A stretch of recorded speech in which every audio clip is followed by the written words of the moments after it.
Hello, everyone, and welcome to another edition of Mormon Stories Podcast. I'm your host, John DeLynn. It's May 8th, 2026, and today we have another episode in a long series of covering Mormon excommunications for apostasy, and specifically, in this case, another Mormon podcaster has been excommunicated for apostasy. His name, for those of you who don't follow Mormon-themed podcast these days, his name is Landon Brophy. Hey, Landy, thanks for coming. Oh, no problem. Go ahead. It's exciting. It's kind of two bucket list items this month, getting excommunicated and being on Mormon Stories. So now, I'm trying to remember, have you ever actually been like a panelist or anything? I've been, we did Fairview. Okay, you were on that. We were here one time. I'm trying to remember what the theme was, but we've been in the studio once as well. But this is the first time you've told your story. Told my story, yep. Yeah. Yep. And maybe Rebecca was saying that you haven't really told kind of your Mormon story yet. Is that right? Not too in depth. Yeah. No. Okay. Not to Mormon Stories level. Yeah. And for those just who don't follow, Landon is one half of the groundbreaking, earth-shattering, super popular ex-Mormon, Mormon news-themed podcast called Mormonish, starring both Landon and Rebecca Biblioteca, who's in Margie's chair. And she will be co-hosting with me today. Hey, Rebecca. Hey, I am so excited. Like I said, we're getting the band back together. Yeah. Rebecca and I did kind of a Mormon Stories book club for several books. I missed that. Yeah, it's good. Yeah. And you also still run the Mormon book club? The Good Book Club. We do. Yeah. It's in its sixth year, believe it or not. And that actually factors into Landon's Mormon Stories. So we'll hear more about that as we go on. It's kind of cool. Well, thanks for joining, Yeah, Rebecca. You're welcome. And really quickly, I'll just ask people to subscribe to Mormonish YouTube channel and podcast. And while you're doing that, we love it when you subscribe to Mormon Stories as well on YouTube and elsewhere. That helps with the algorithms. I want to welcome all of our new listeners and viewers that heard about Mormon Stories through the church's lawsuit against me. Welcome to Mormon Stories Podcast. It's so great to have you. We just had 12 BYU students here in the studio. They asked to come visit Mormon Stories Studios, and several of them heard about Mormon Stories the first time from the lawsuit. Go figure. The Barbra Streisand effect is real. So anyway, welcome new viewers and listeners. Yes, we are being sued by the Mormon Church. And it's going to cost us, if it goes the distance, $2 to $3 million. We believe they're trying to silence us and defame me. You know, I can't say what their actual intentions are. That's just my belief. If you value this podcast and you want to see it continue, we welcome you to donate to our legal fund at mormonstories.org/legal. No pressure. We'll make it through one way or another, or we won't. But either way, there's at least 2,100 episodes for you to enjoy, whether or not we survive. So with that, Landon, you were just excommunicated. What was the official date? April 16th. It was backdated April 16th. I found out a week ago Monday. Okay, so just a few weeks ago you were excommunicated. Yeah. Were the charges apostasy? It was, yes. Yeah. They misspelled it, but it was apostasy.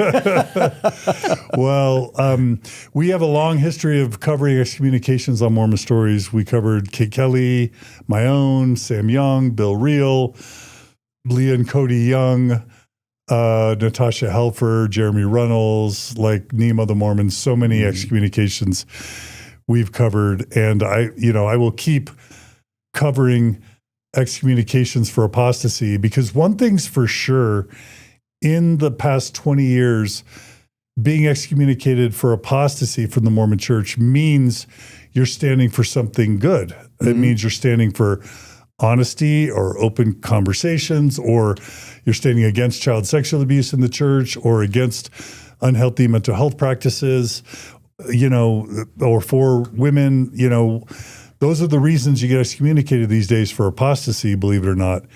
And I'm going to guess, without inviting any spoilers, yours is not too different. Is that right? That's exactly right. Yeah. Okay. Probably all of those things. In fact, my son said, "Oh, I'm proud of you, Dad."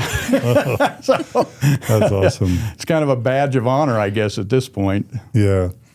Yeah, I think in the past 2 decades, it's a badge of honor to be excommunicated for apostasy. So, but what we're going to do is, before we dive into the actual excommunication, the before, during, and after, I just want to hear your Mormon story. You've been in bishoprics. I imagine you lived multiple decades as a very faithful, devout Mormon. Is that right? Yeah, bishoprics. I was an early morning seminary teacher, young men's president, scoutmaster for years. So yeah, so you've got your own Mormon story. Yep. So maybe we'll start there, and then we'll lead to, the best of times, but then what caused maybe your faith to start unraveling. And then we'll talk about the formation of the Good Book Club and Mormonish. And then we'll talk about the excommunication. Is that all right? Sure, no problem. All right. Rebecca, anything you want to add before we jump in? No, I'm just glad that Landon gets a chance to tell a story because, we on Mormonish, all those things that you just mentioned, those are the topics that we hit, like you do too. And, Landon is very passionate about, truth, right, and he does let some of his story, when it's relevant, he will tell some of it on the air, but it's an excellent story, and he's an awesome person. So to be able to have him here telling it all, front to the end, I'm really excited. So this is going to be good. Fun. All right. Well, Landon, where does your Mormon story begin? Were your parents Mormon? And yeah, I guess it began where I was born in Texas. My mother is pioneer stock. My grandpa, I think, was the 11th settler of Kaysville, Utah. They came across with the pioneers, so I have the pioneer stock. My dad was a convert. We actually were living in Texas. He was a helicopter pilot in Vietnam and then came back to Texas to do some instruction. Is that San Antonio? No, it was actually Mineral Wells, just outside Dallas. It's the base is closed now that he was instructing him. But so he came back to Utah. I got a job as an air traffic controller at Salt Lake Airport. So I grew up around the airport. And back in the days when you could go up in the tower and at night and watch, now they never let you near the tower. So he was a convert. He had a little bit rougher growing up, and for him, the church worked. He met my mom. He got baptized in the tabernacle. There was a baptismal font in the tabernacle, and so he got baptized there. In the Salt Lake Tabernacle. Salt Lake Tabernacle, yeah. And so he accepted the church, and my dad was a fantastic man, someone I always looked up to. And so, I grew up, I was one of those guys who checked the boxes. I always, my mom always said, "Oh, you're the one kid we can always count on to do the right thing." And she always said, "Oh, you'll never be the one that disappoints me." So because I was always the one that checked the boxes. I was the oldest boy. I've got an older sister, but there's six of us, 6 siblings. But I grew up. I was one of those. I earned my Eagle at age 13. I mean, it was on my 13th birthday. I was there for the border review because I always hit the box of when I was supposed to be there. What city were you living in? I was in Kaysville at that time. Grew up in Kaysville. Okay. So got my Eagle Scout. Then actually got into aviation. I had my. So that's near Hill Air Force Base, right? It is, yeah, Okay, yeah. just off of there. And so I got my pilot's license when I was 16. Wow. I was motivated. I decided I wanted to be a helicopter pilot like my dad. So I applied for a scholarship, an Army ROTC scholarship. I got a 3-year Army ROTC scholarship. Was that to Weber State, or? I started at Weber State. I went my first year at Weber State. That's in Ogden. In Ogden, because I had a year, and then I was going to go on my mission, and I only got the 3 years. So then I came back and went to Utah State because they had an aviation program that I wanted to be in. So Aggies, yep, all the way. So yeah, I started. I was always checking the boxes. I was doing what I was supposed to. Didn't really date, growing up because I didn't want to be unworthy to go on a mission or have anything plus I was spending a lot of money on airplanes, so didn't get to. It costs a lot of money. It costs a lot of money to fly. Yep. At 16, are you kidding me? Yeah, it was. I worked worked a job and earned the money, and so I wasn't really dating, but it was okay because I was like, I'm going on a mission. Everything was lined up for me. I got morally clean. Morally clean. You couldn't be any cleaner than me. But can I just say the idea that you consciously chose not to date because you're like, this will be a distraction. I don't want to get involved. There was no covenant path then, but you were following what they later named the covenant path, and you really cut out a lot of that social interaction because you were so focused on doing the things in the church, making sure that you were preparing for your mission, not deviating in any way. I mean, this is who you were, which is so incredible that you're sitting here now. Yeah. Although maybe not, because it is who you are. No, you know what I mean? Dedicated. It was, I had the path. I knew where I was going to go. And, at 19, I put the papers in. It was 19 at that time to go on my mission. I was always planning on it. I don't know that I really wanted to go on a mission. It's not like I was going, God, I can't wait to go on a mission.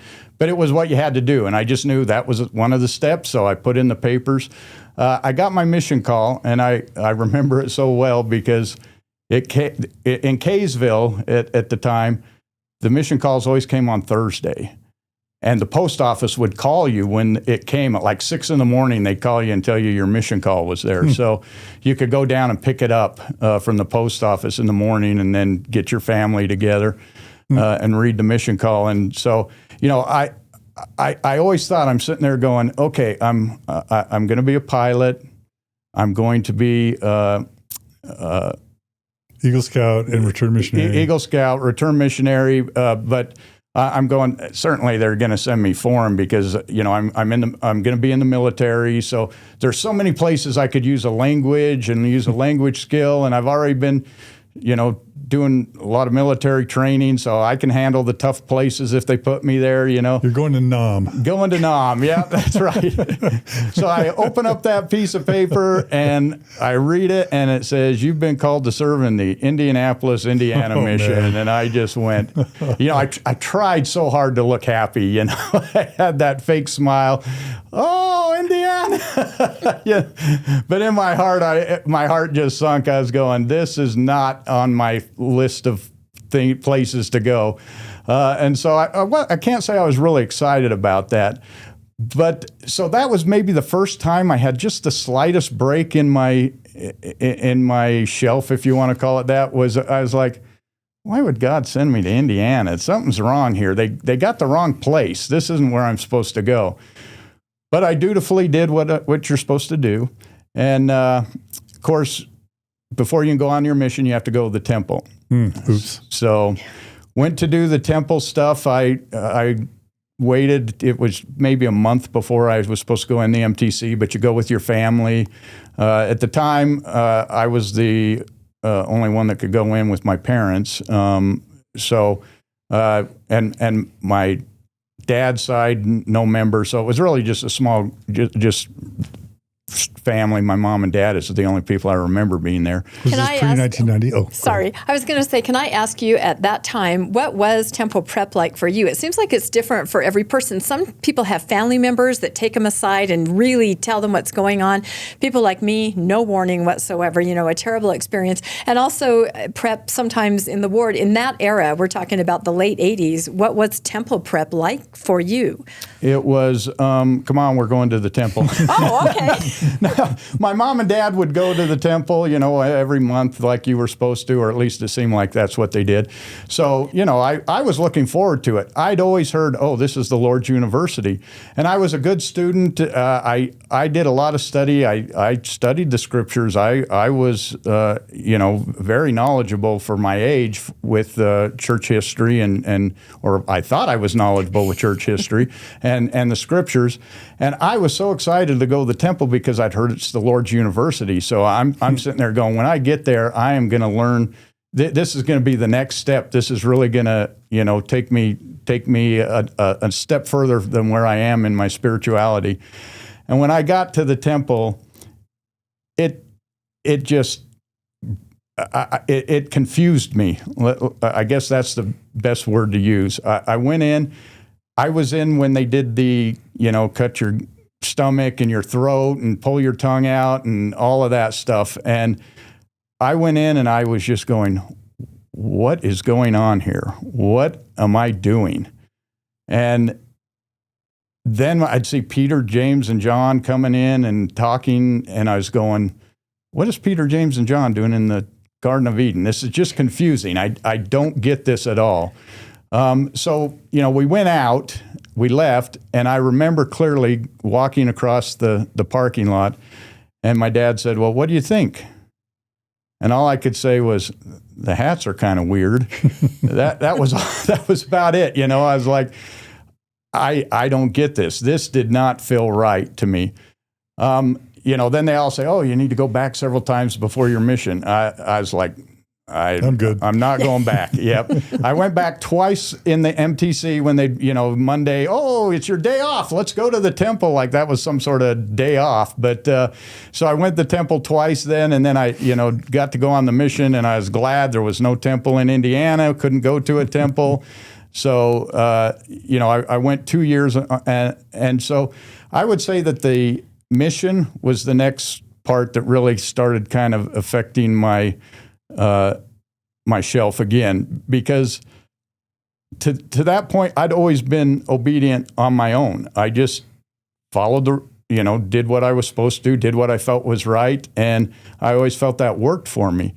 When I got in the mission field, all of a sudden there's all these rules, and they're trying to, it was almost like you were lying, because they'd want to know how many Book of Mormons you gave away and all of that, and they'd be calling and they'd want these stats, and everyone's kind of, well, we talked to a guy, and we'll call that a discussion. We may have been at the store you just talked to him, but you counted it as a discussion. And I started seeing the corporate church as opposed to the church that I had grown up in and the church that I lived. I'd always respected my scout leaders, my young men's leader. They were the best men that you could ask for, and I've always respected them and looked up to them and wanted to be like them. When I got in the mission field, I did not want to be like my mission president. He was not a kind person, and it just really surprised me, some of the things. I got in trouble one time. I got assigned to a little tiny town. It had a grocery store that looked like kind of just a metal building, and it had a high school in it. It had a barber shop, but like no restaurants. And I was there for 6 months. And there was a little branch there that had about 20 people in it. I loved the people in the branch. They were the best people in the world. In fact, one of them's coming out to have dinner next week with us. So you're still friends after my all friend. this Yep, time. she has left the church. That's what happens in a town of 20, well. right? So they wanted to take me to dinner. I was leaving, and they wanted to take me to lunch, but there was a snowstorm. And during this, because we were right on the edge of Illinois, everybody in this small town worked in Illinois in a place called Danville. It was about 10 minutes away. But the next biggest town in Indiana was Lafayette, up where Purdue is. It was about an hour and a half away. So because it was snowing, they said, oh, we want to take you to lunch. We're just going to go to Danville, which was across the mission boundary. We went there, had lunch, came back, someone saw us and reported us. I got a call from the mission president. He was how many minutes was the drive again? The what? The drive was how many minutes? Oh, it was about 10 minutes. Yeah. It was ridiculous. Because and actually, we had a territory that was down here. You guys may not see me, but it was just down the map. But the Danville ward cut into Indiana just slightly. So the mission boundary actually curved. So for us to go to that town, we had to go all the way around, because we weren't allowed to go through the little piece that was not in our mission. But you have only so many miles on your card, but you have to go all the way around to see this town, because you couldn't go through that area. And I just was going, this is ridiculous. So, when that came down, I was like, all right, this is a little overwhelming that it's this serious. But, I made it through the mission. And I have to say, I can't say I was the most, I can't say I was the best missionary, had no baptisms. I taught people I knew my stuff and I could teach, but no one really wanted to hear the message. And that was where you kind of started saying, I feel a little misled here, because I was taught we were going to come out and everyone wanted this message and they were waiting for you to come. The field is white, ready to harvest. The field is white, all ready to harvest. In fact, when all you do is thrust your sickle. And they're all ready to be. And I actually, when I came home from my mission, I had to, you have to do the homecoming talk. And I was like, what am I going to talk about? I really didn't have any positive experiences to talk about. So I ended up talking about how real Satan was, because I saw this everywhere on my mission. I saw one lady who was, the other set of missionaries were going to baptize her, and she was supposed to show up, and she was late. She finally showed up. She had a black eye. Her ex-husband had come by and found out she was getting baptized and beat her up, trying to keep her from being baptized, Clearly the adversary. Clearly the adversary. And I was like, wow, this is, but I had just one thing after the other was that kind of thing. Every time I'd teach someone and I thought we were getting somewhere, someone would come in and the whole thing would fall apart. What years were you in Indiana? 88 to 90. Was Kokomo part of your mission? Kokomo was, the sisters had Kokomo, yep. Okay. So anyway, the mission was rough. I really felt like it was a waste of my time. It was hard to stay out because no one wanted to hear anything. But I made it through. And once I got back and I got home and I got back into my routine, I was right back into the church. At this time, you're a returned missionary, so now you can date. And so obviously I started dating, and 6 months later I was married. Oh, wow. And I wasn't, dating beforehand. So really I married the first girl I kissed. I ended up marrying. So you literally married the first girl. Literally married the first. Off your mission. Yep. That's wild. Yep. So, and it, it fortunately worked for 32 years. That's a long time. I ended up, some of the leaving the church caused some problems, but we ended up divorced, but she's still a wonderful person, and, the mother of my children and grandmother to my grandchildren, and a very special person. So, but we got married, did the thing that you do, you start having the kids, had a kid before we graduated, and then we came time to graduate. And one of the things I was looking at was I wanted to do more flying, and I was in ROTC, so I had to do this service contract. And one thing with the Army is they said, oh, you can go all reserve if that's what you want. So I said, oh, okay. So I was like, I want to keep flying and build hours and stuff, because I was not able to fly in the Army because of my eyesight. My eyesight ended up not being good enough. So I said, well, I can do the reserves and then I can fly. What they didn't tell me is it wasn't really my choice. It was the Army's choice as to whether or not I went active duty or reserve. So I was the only person that year at Utah State who asked for reserve duty, and I was the only person who got active duty. Oh, dang. The adversary again. The adversary. I'm pretty sure. So I got, I went into the military. I moved to Augusta, Georgia. I was a signal officer. Did my basic training then. Is that intelligence then, or? No, it's communication systems. So basically, we'd set up tactical mobile phone systems out in the field. Oh, cool. I went to my training there, and then it comes time to get you get a letter that tells you where you're going to go, and mine. I was going, please don't let it be Korea. Please don't let it be Korea. And it was Korea. So you don't have good luck. I don't have good manifesting luck going anywhere I want to go. This story is a downer, Landon. Yeah, Come on. It gets better. He meets you. Yeah, That's right. At this point, though, I know that you very young were made a high priest. Is this during this military period of your life, and put into a bishopric through the military? So that came just a little bit later. I'm only 22. I'm a first lieutenant or a second lieutenant. I get sent to Korea.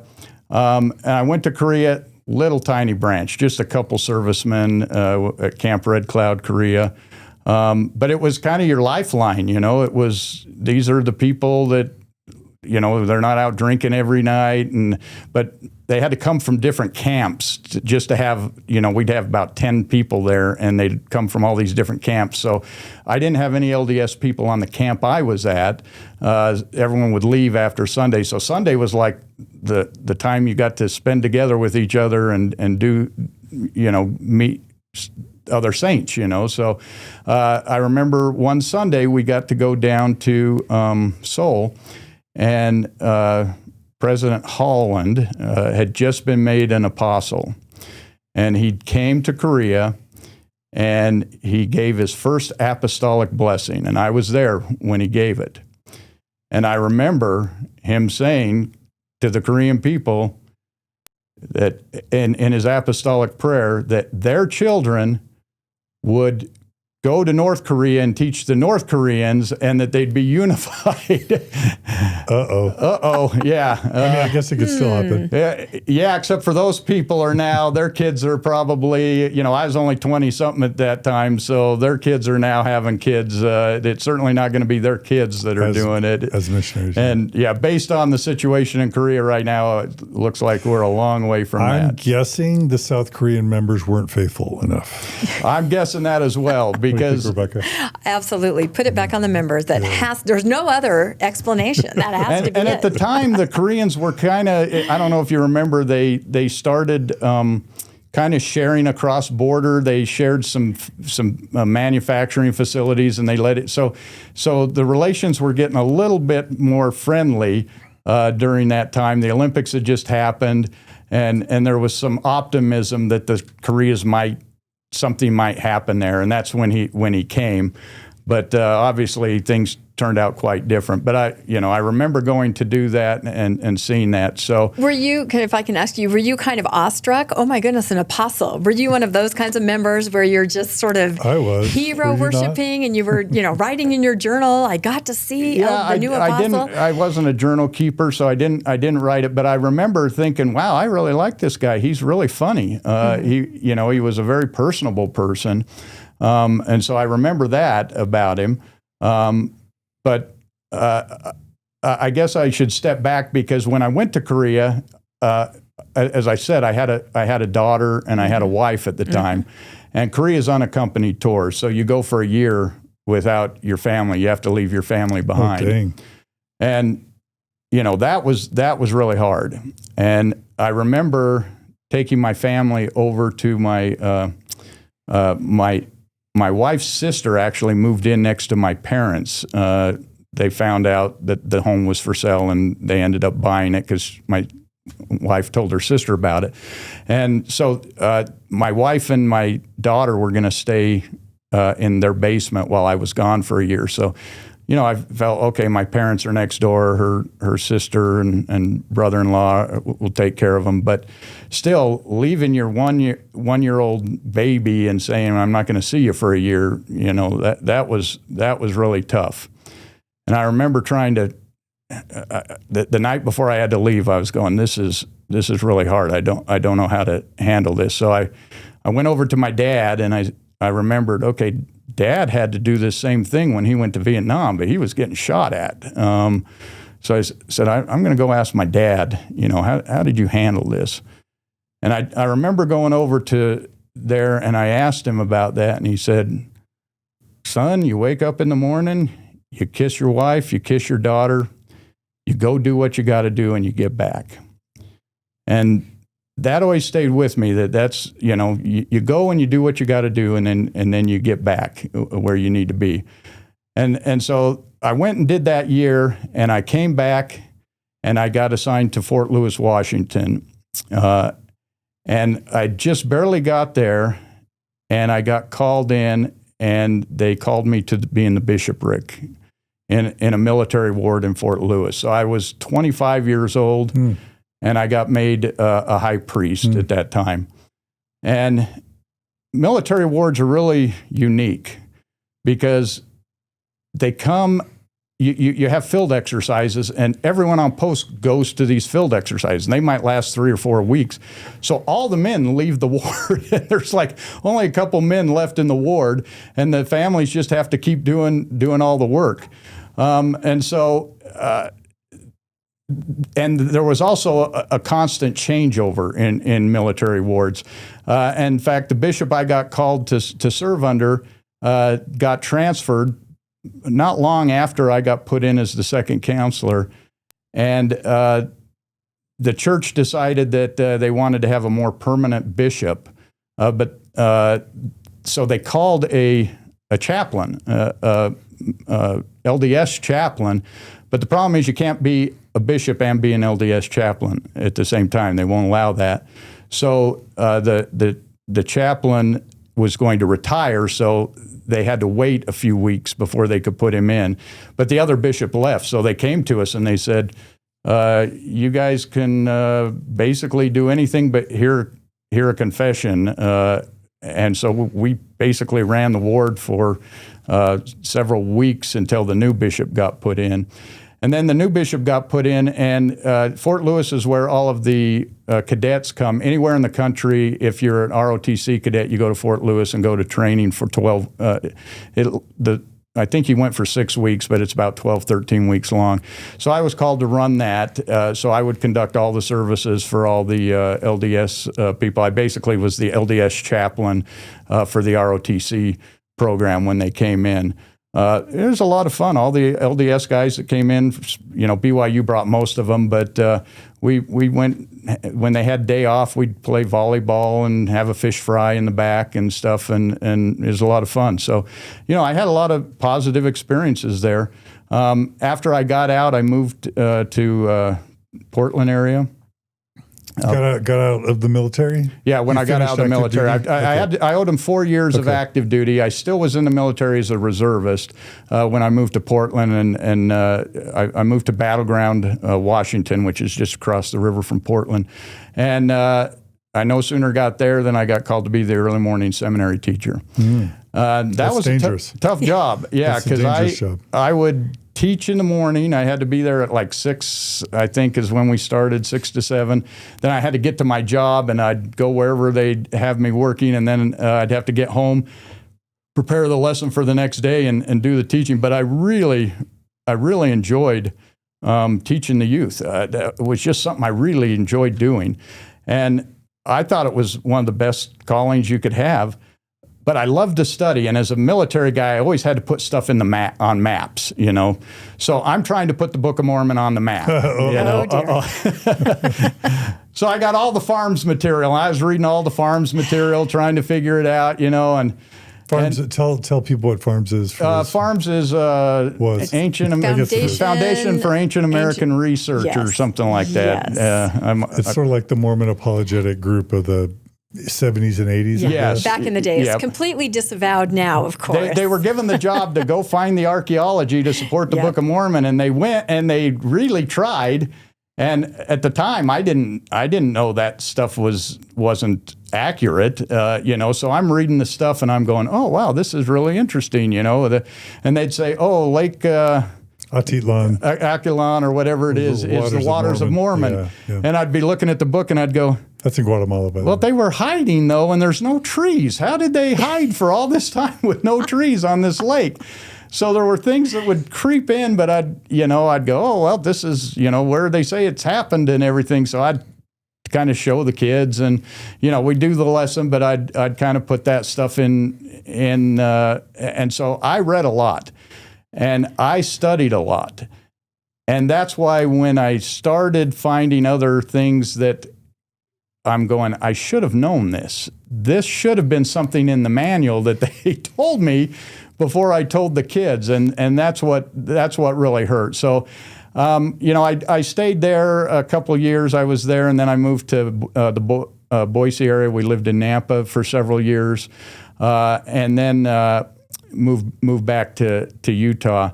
And once I got to Utah, I was in the young men's program. I loved being in the young men's program, one, because you didn't have to go to the temple very often, and if you did, it was baptisms, not endowments and stuff. So I really enjoyed that part of it.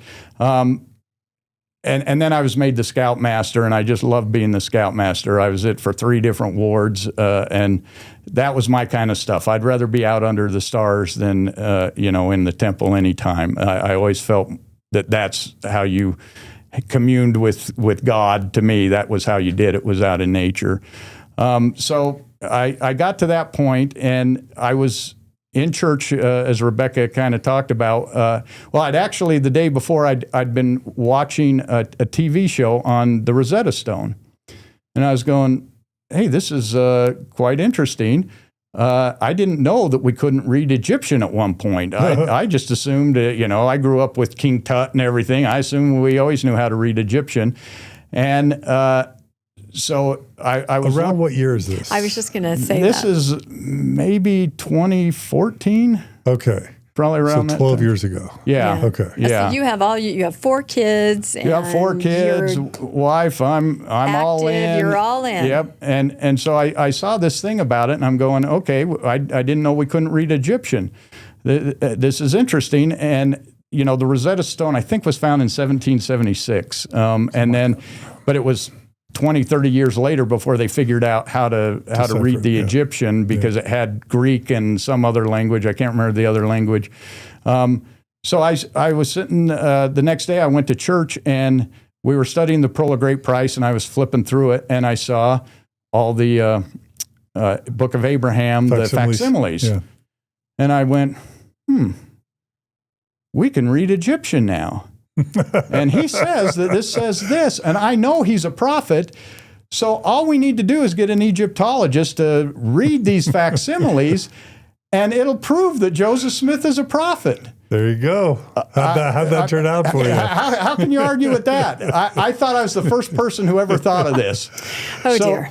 I go home, and I go to the internet, and this is, back when you screech and it... while you're waiting for it to load. I'm going, well, I can't go to any unfaithful site, So I went to BYU site, and I typed in, Book of Abraham, facsimiles, and I found a whole paper on it.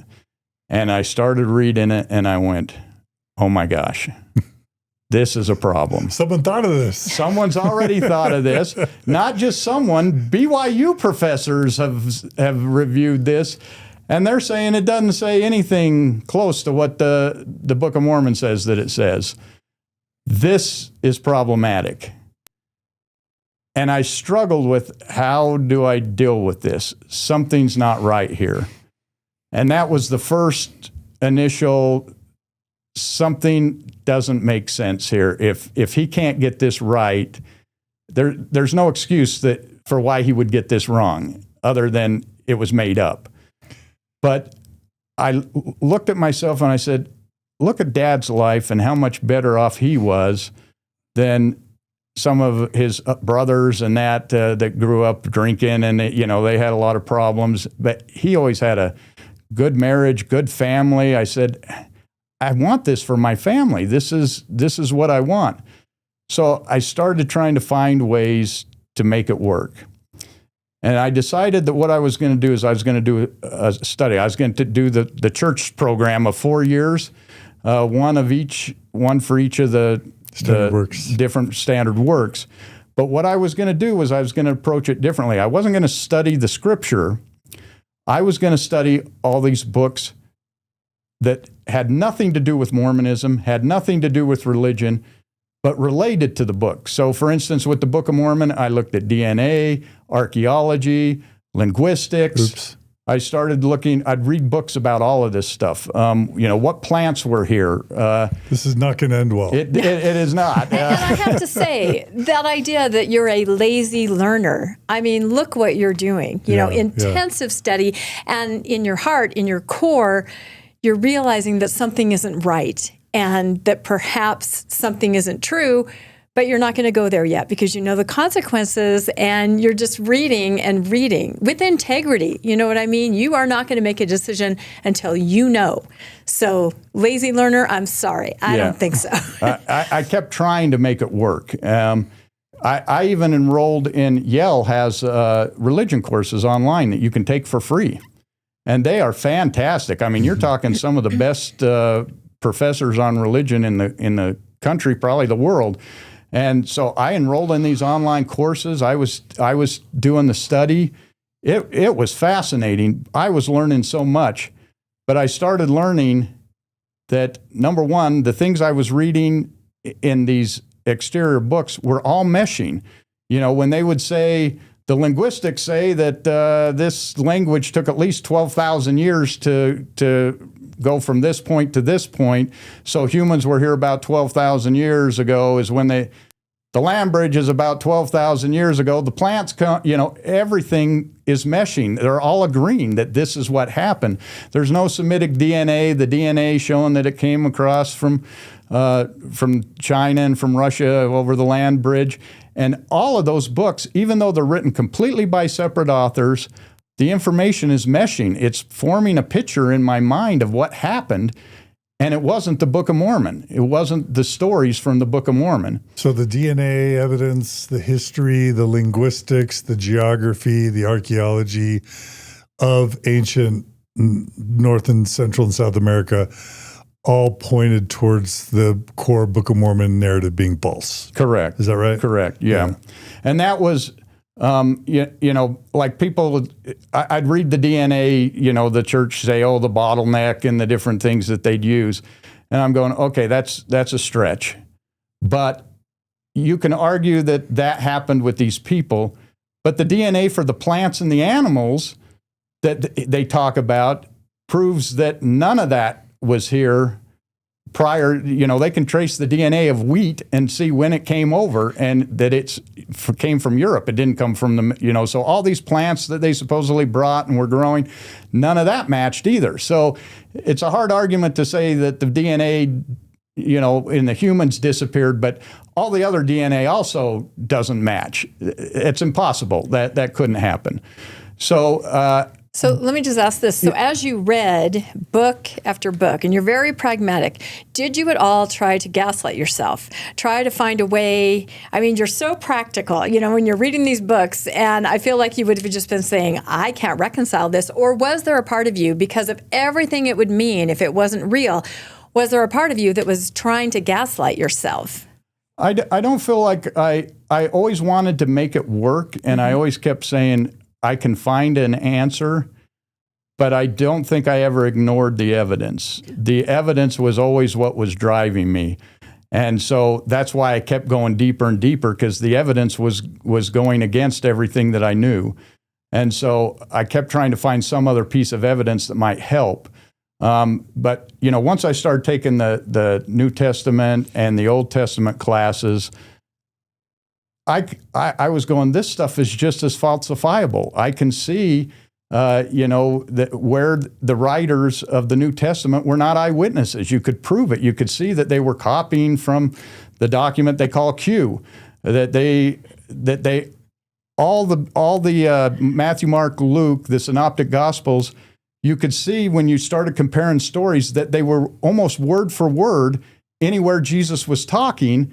But then the story around them was different. And so you start going, okay, the theory is that they only had a document that said the words of Jesus, and they're building these stories around those.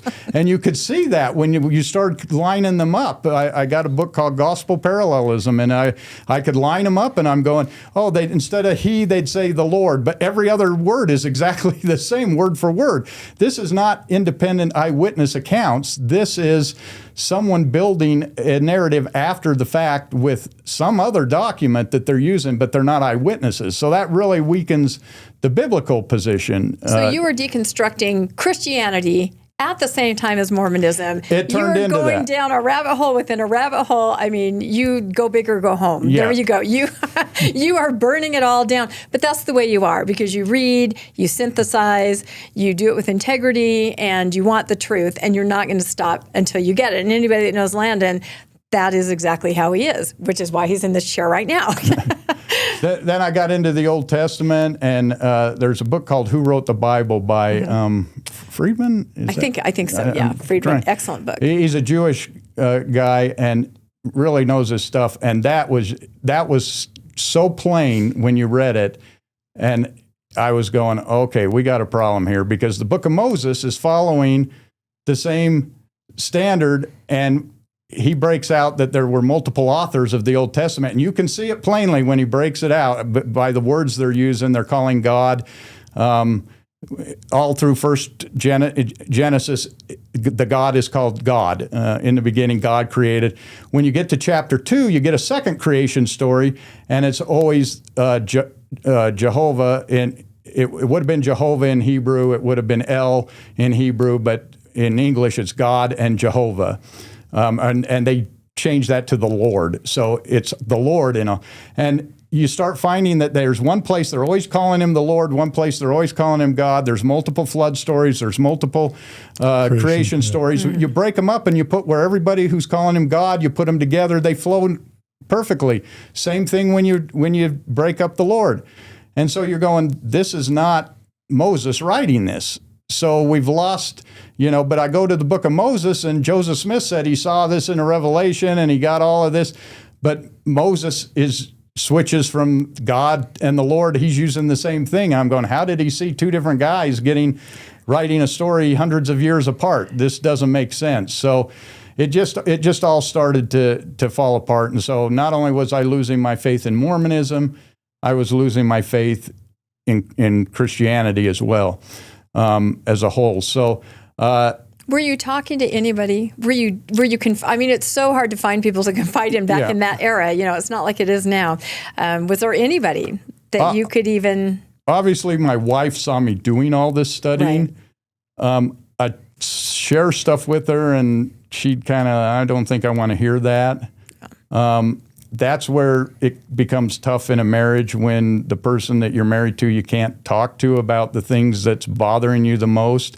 And that's what I think eventually led to that. She actually left the church as well. But after so many years of not being able to talk to somebody about the thing that's most important to you, it kind of hurts the relationship. And so at this point, I'm going, okay, there's a lot of problems here. So my brother recommended I read Rough Stone Rolling. Oh, that'll fix it. Yeah. There you go. And up to this time, I was going, this can't be right, but I don't think the brethren would know this. How would they know this? So I read the whole thing, Rough Stone Rolling, and I was going through there, and I'm going, this is really a problem. Everything I was told on my mission was not true. This is about Joseph Smith. Yeah, about Joseph Smith, and about him being a gold digger. I thought he was a gold miner on my mission. I didn't know what a gold digger was. I just assumed he, went looking for gold like anyone else did back in the 1800s. Eureka! Yes. There's gold in them there hills. I didn't realize the level that it was to. And once I started understanding, and once I read Bushman and saw, I was like, the church knows. The church knows this. What? They know what happened. They know that the Book of Mormon is a 18th century 19th century production. They know. Even Richard Bushman, their historian, is saying there's a lot of problems with the narrative. And as I was reading, I just remember one night I just set it down and I said, this is all bullshit. And I knew at that point, I can't keep going on with this. But I've got a problem. I've got 3 sons one just came back from a mission. The other one is getting ready for a mission. And the other one was like 15 at the time. So he's getting ready to become a priest. And that caused a problem because I'm going, what do I do here? My son is a senior. He's getting ready. He's got a girlfriend. I don't want to screw up his, he's planning on, he wants to marry this girl when he comes back from his mission. I don't want to cause any harm. So I kept going to church, but I wouldn't go to my classes. I'd go out in the car and read my books. And so it was really tough, but I'm going, okay, I got a little while to figure this out. And then they came out with the priesthood that you could get you'd get the priesthood for the year of school that you were going into, or no, what the year you turned it, that. So like all of a sudden, my 15-year-old is able to become a priest, and I'm going, okay, this is problematic because I don't believe in this anymore. Do I tell my kids? What do I do? So I told my wife, and that did not go well. She started hyperventilating. She ran out of the house. This was like 10 o'clock at night. I went out trying to find her. I couldn't find her. It was dark. She finally came back. She said, "You need to go talk to the bishop." And I'm like, okay, you understand if I go talk to the bishop that there will be no more callings. There will be no more, I'll probably get released. So I went and talked to the bishop, and I was a young men's president, I knew him very well. Which is a high status position in a ward. Yeah. They never let me near the. Well, I had been as a young men's president. I'd just been, they moved me into the 11-year-old scouts, and I was doing 11-year-old scouts and 11-year-old primary. But I'd been his young men's leader for like 4 years. So I knew the bishop very well. And I went and talked to him. And I said, I just don't believe this. And he said, well, I think you need to read the Book of Mormon more. That'll fix it. Yeah. It's so weird because that's often the start of the problem. Yes. Yeah. But they don't know. They don't know. Yeah. Well, I told him that I was having all kinds of problems with it. And I said, let me give you an example of what happens when I read the Book of Mormon. Let's take the story of Ammon. He goes out and he's getting the herds for the king Lamoni, I think is his name. It's been a while. And I said, there are no herds. Herds of what? They had 4 domesticated animals in the New World: llamas, guinea pigs, dogs, and turkeys. So he's either watching flocks of turkey or flocks of llamas, but if they're llamas, it's down in South America. I'm going, okay, so there's the bishop's like, la, la, la, la, la. You are too smart for your own good. Then he comes and they start chopping off their hands. I said, there's no still. They're arms. Yes, yeah. They're arms. Yeah. And I'm like, there's no still. There's only stone tools. The arms. Only stone tools. How are you cutting off hands with stone tools? Okay, you're concerned about the weapons. Obsidian. I'm concerned that they're telling this story like it's a good thing, that he's chopping off so many arms. Chopping off arms. You have to stack them up. Yep. And somehow he's the Lord's chosen. That's a good. But you're right. Where do you get the weapons? Where do you get something that's sharp enough to just cut off that many arms? The apologists would say it was obsidian. Yeah. Which then you got a problem because then you can't say that all the tools rusted at the final last battle. All the obsidian should still be there. Which it says, yeah. So you run into another problem. Then I'm going, okay, then he goes and he hitches up the horses to the chariots. There's no chariots, no wheels in America. There's no horses. Yeah. This is the problem. Every time I read a story now, because I've done my research about the history of the animals, the plants, the geography, all of this stuff becomes problematic to me. Like telling the bishop, my thumb hurts. I keep hitting my thumb with a hammer. And the bishop's like, just hit it one more time. Get a bigger hammer. And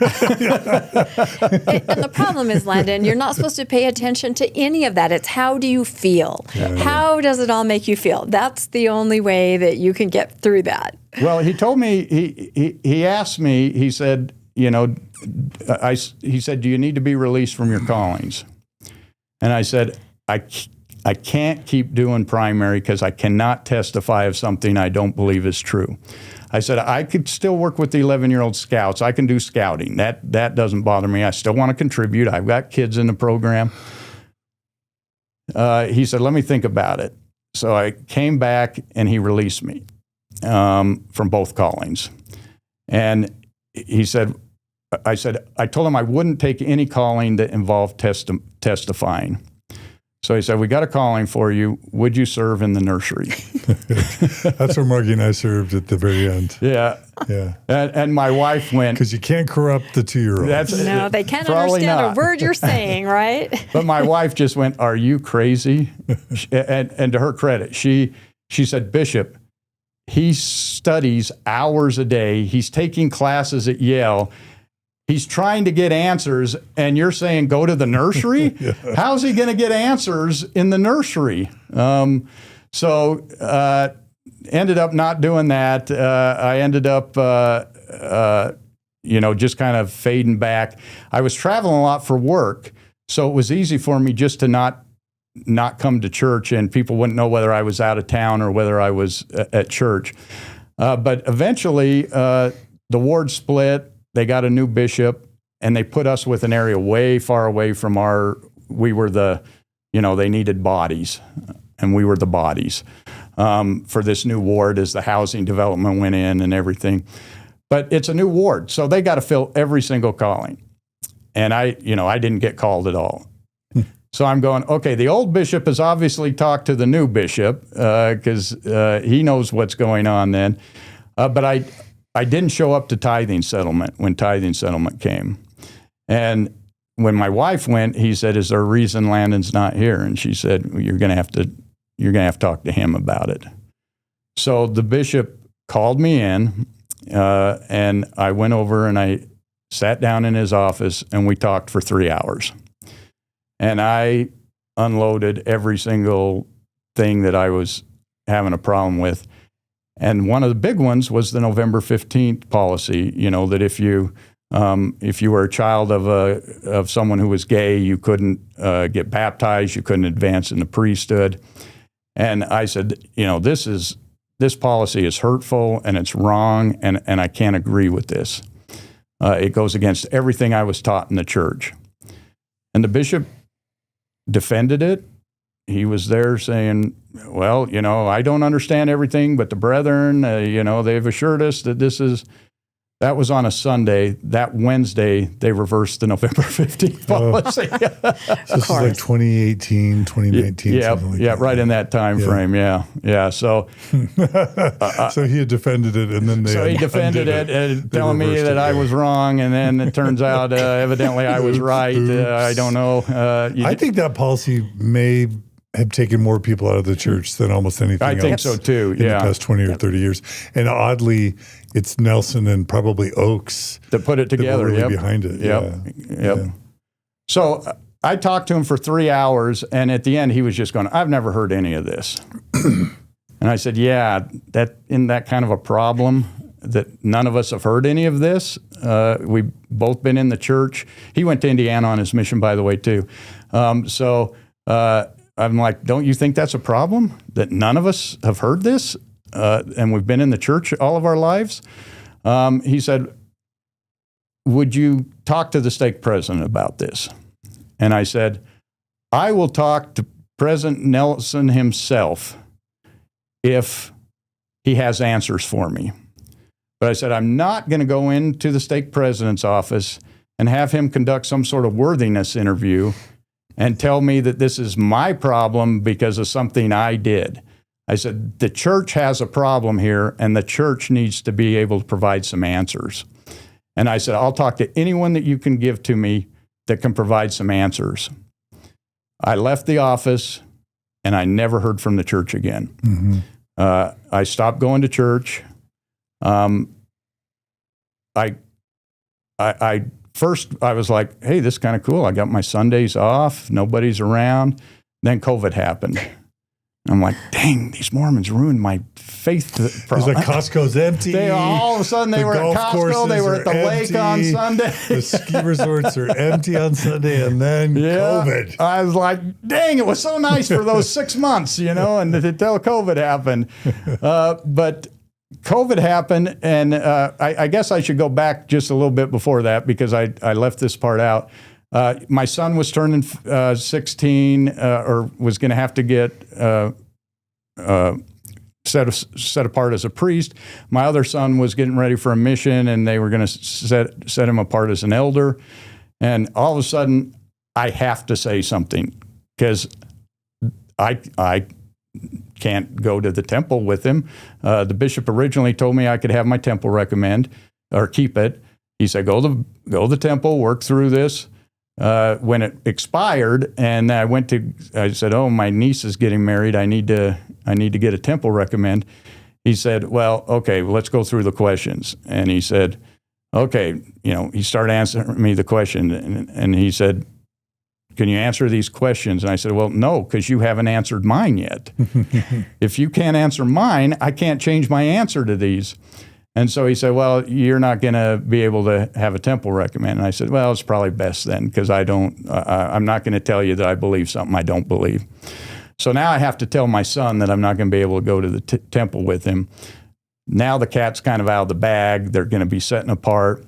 Can I say that's one of the hardest things in the modern Mormon experience? You get married under the pretense that the church is true without full disclosure. You raise 2, 3, 4, 5, 6 kids believing it's true. Belief isn't something babies are born with. They have to be taught religious belief. And then they get to 18, 19, they're fully converted, ready to go on their missions, or maybe they're even on their missions, or maybe they're home for their mission and are temple married. And then a parent, if they lose their faith, has to say, hey, I know I raised you this way. Yep. I know you've based your whole life on this.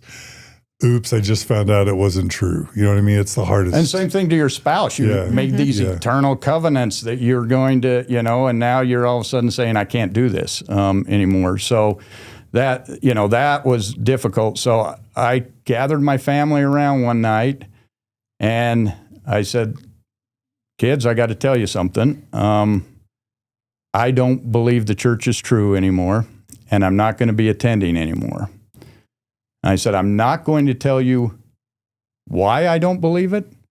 I'm not going to tell you that you shouldn't believe it, but I will answer any questions that you have for me. And I remember we kind of hugged each other and cried, but in the end, none of them asked me any questions. And that was fine, because I knew he was getting ready for his mission. That's the last thing you want to hear when you're getting ready for a mission. Yeah, absolutely. His dad is apostatized. Dad's got a problem. So we went to, I remember going to church, and my son was getting set apart as a priest, and the bishop said, you can't do the ordinance, but you can stand in. And I said, no, I can't. I said, I don't believe it. That would be a mockery if I did that. I'm not gonna do that. You have too much integrity for the church. Listen to you, just saying, I'm sorry, I can't. They're trying to kind of fudge it. Oh, maybe get your recommend, maybe. No, you're saying, I will not. You have too much integrity. Well, it's tough, because you want to do that for your children. You want to be part of that. And that was the hard part, was when my son went to the temple before he left on his mission. And me and my 16-year-old son are sitting outside at the water fountain, at the fountain, not the water fountain, but but we just sat there waiting, and we just gotten put in that new ward. So all the young men leaders from that ward, who didn't even know my kids hardly, all are coming out. Oh, it was so spiritual to be in there with your son, and I'm going. It's so shaming to a father. Yeah. And no one knows why you're out there. You they probably had an affair. They just know you're not out there. Yeah, or addicted to porn or something. Yeah, it could be any. You don't know what they're thinking, and then you're like, hey, let me go buy all of you guys lunch, because I can take you to lunch. I can't go in the temple, So you go out for your lunch thing and stuff. So that was really hard. And what I learned, during COVID was they started, it felt like they were replacing you as a father. Yeah. Because the home teachers would call and say, we want to bring the sacrament into your family. And I'm like, well, my son's a priest. He can bless it and pass it and do everything we need. Why do I need someone from outside coming in to give me the sacrament? And I remember I was gone one day, and I came back, and my wife said, oh, the home teachers came over and gave our kids a back-to-school blessing. Like a father's blessing. Like a father's blessing. Yeah, they're basically usurping you as the father at that point. In a Mormon house, that's exactly what's happening. Yeah. They're saying to your kids, your dad's not worthy to give you a priesthood blessing, so we're here to do it for you. Yeah. And that really kind of started, I was going, how come no one asked me? Yeah. Because I may not give them a blessing, but I can certainly sit down and talk to them about, hey, why don't you give them some advice? Because that's really all blessing is some advice, I'm like, I can sit down with my kid and give him advice as to, what to do this year in school and that kind of stuff. So I really felt like they were usurping my authority of my own children. And that's when it really starts to bother you. So all this time, though, I'm going through this all alone. I don't have all my brothers and sisters are in. I got 40 nieces and nephews. They're all in. Half of them are, big part are on missions and everything else. And I'm going, I cannot find a single person to talk to. And was there a point? Didn't you stumble across Mormon stories, though, at some point? I was just about to say that. Yeah. Were you confused when you did it? Because I was trying to figure out, how do I stay in? How do I stay in and still... so for my family, how do I stay in, but I don't believe? How do I deal with this? And so I was actually in Japan working, and my wife called and said, I found this guy who tells you how to stay in the church and be faithful even though you might be struggling with your faith. His name's John DeLynn. And at that time, you had you'd done some podcasts where you were still in the church, I think. You were faithful. I don't know, faithful, the church would call it that, but you were saying how you could stay in the church. Mm-hmm. And she'd come across those and she shared those with me. And I said, I wonder what happened to John. So I looked it up and I called her back and I said, he's been excommunicated. Oops.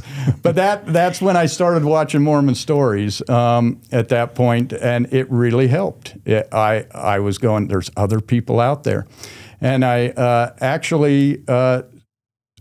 when I was in Japan, I was watching, and a gal that went to the same gym as me was one of the guests on your show. Fun. And so I was going, oh my gosh, I know who she is. I haven't ever talked to her, but I know who she is. Her husband was a bishop, Janine War. Can't remember. But at this point, you're just desperately looking for anybody else. Is anyone else on this journey? Does anybody else have these feelings? I mean, because back in that day, even though it was less than a decade ago, it wasn't the same. I think now you can find community pretty quickly. Hopefully, I think everyone's made a huge effort to make that. I think it's a lot easier. But this was a breakthrough because this is the first person I knew that was out that I could talk to. So I couldn't wait to get home, and when I got home, I went to the gym. The booth. Yes. And she wasn't there. He lost his faith while he was a bishop. He was the bishop, in Ogden, right? Yep. He was an Air Force guy, I think, or worked at Hill Air Force Base or something. He worked at Hill Air Force Base, but he was from Syracuse, and which is where I'm from. So I got home, I went to the gym. I can't wait to see her, Jeannie. Yeah. And she wasn't there. Oh, I was like, bummer. Yeah. The next day I went and she was there, and I went up and I said, I saw you on Mormon Stories. I need someone to talk to. Can I talk to you and your husband? And so she had me over to their house, and I went over, and finally I could talk to someone. And that was so, I can't tell you what that did to your soul to finally have someone to talk to in that. And so from that point on, I was like, okay, I know I'm out. I got to find a community. This is what I need. So I went on Ex-Mormon, Reddit. I'd always kind of scroll through there. And one day I come across someone had the book Sapiens, a picture of Sapiens sitting on their lap. And they said, has anyone read this book? And want to talk about it. And I was like, this is like my Bible. I read Sapiens, and it was just so eye-opening. I love this book. And so I reached out and I said, I love that book, and I would love to talk to someone about it. And another person said to the person, oh, you ought to start a book club about this. Because she was a former librarian at BYU. Wait a minute. You know where this is going. You know where this is going. Who is this person? I just don't know. So it was Rebecca, Biblioteca, and she said, I'll start a book club if anyone will. That's so fun. If someone will help me out with it. So me and another guy from California both said, hey, we'll help.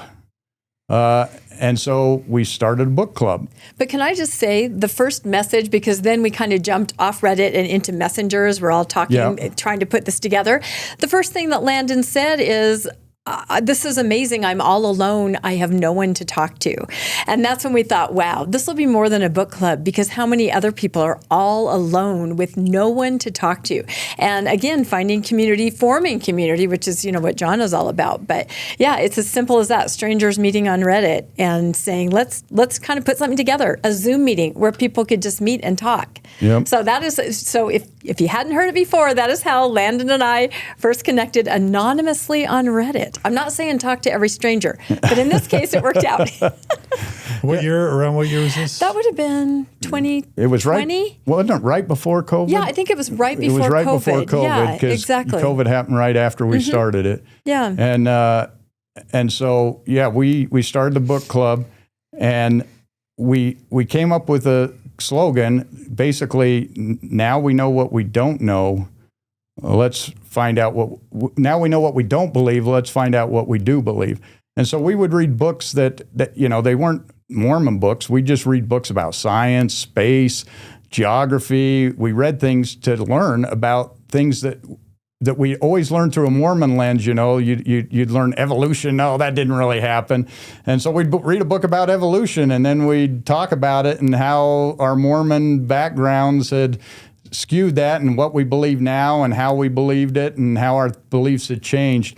And we ended up, we're in our 6th year now with the book club. And do you want to tell the story of our very first meeting? Because I think that's a great one. Or do you want me to tell No, it? Go ahead. And here's the part where I take over Landon's episode, right? No, I mean, like I said, we just, we put the word out. Does anybody want to join with us to read books? About 15 people Zoomed in that first Zoom. We just shared the link. It's a Zoom meeting. And we're all kind of introducing ourselves. All these people we still know. We're still friends with. Core group there. And then this one video was very dark, We're kind of meeting everybody. And we said, hi, kind of read the name. We couldn't really tell who this person was. And she said, I have to be quiet. I'm in my closet.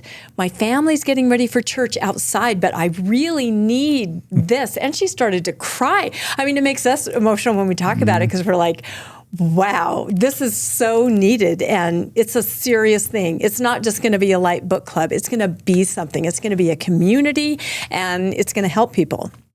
Yeah, that's beautiful. We started reading the books. We started taking, we take drives places to see some of the stuff in the books, where some of it happened and stuff on different books we read. And we just got a good group of friends and a good community that came from it.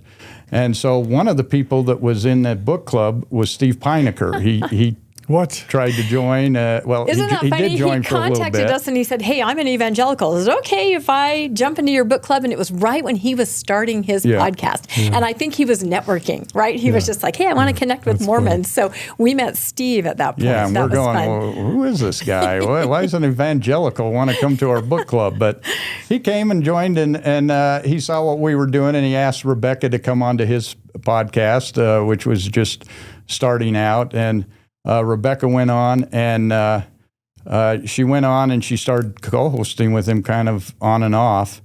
But as soon as she went on, I was just like, wow, you are really good at this. You are a natural. And Steve is kind of, he says it's Switzerland of Mormonism or whatever. But so Rebecca could never say anything too negative or too one-sided without it having to be challenged and brought back in. And I said, you really need to start your own podcast. And she said, I don't know how to do that. And she said, I can't do that alone. And she said, I'll do it if you'll do it with me. And I'm like, I don't have any skill at doing this. I don't know the first thing about podcasting. But I said, you're really good. We need to find a way to do it. So we worked it out. We figured out how to do it. We turned on a microphone and we started talking, and we started, Mormonish. Was that 2012? No, this would have been... we're going into our 4th year. Yeah. So the book club ran About for a couple of 2022. years. Oh, sorry, 2022. Yeah. The book 2022. club went for a little while, and then that's That's what I meant, Steve 2022. did discover me. People do. That's kind of a running joke. I know, Yes. it's very funny. But it's true. We just turned on a camera and we turned on a mic, and we had so many topics that we wanted to hit, so many things, and we met so many people, and, it's a whirlwind. It really is. Over 300 episodes, but Landon saying he doesn't know how to do this, I mean, he is a driving force behind Mormonish. And the irony, of course, is that because of his job and international travel for the last year or so, he hasn't been able to be actually on camera, which is why it's so funny. We're here talking about excommunication. He has not been able to be the presence that he was for the first 2 years, ironically. But, he's always behind the scenes doing things, and, he's a huge part of it. I'll just say I remember meeting y'all at one of the two thrives at the Salt Palace. Yep. I'm pretty sure that was before you started Mormonish. Yes, while you were doing the book club. Yeah, I met you at the very first, the big Salt Palace one that you did. I came to that one, and then I think you came to one the next year. Next year, yeah, and we all connected. Yeah, and so that was fun. And then I remember y'all coming here to the studio when you were. I think it was right when you were telling me you were going to start Mormonish. Yeah, that was fun. And you were a big supporter in that, and eventually RFM and Bill, everyone was very helpful. Y'all are up to how many subscribers on YouTube now?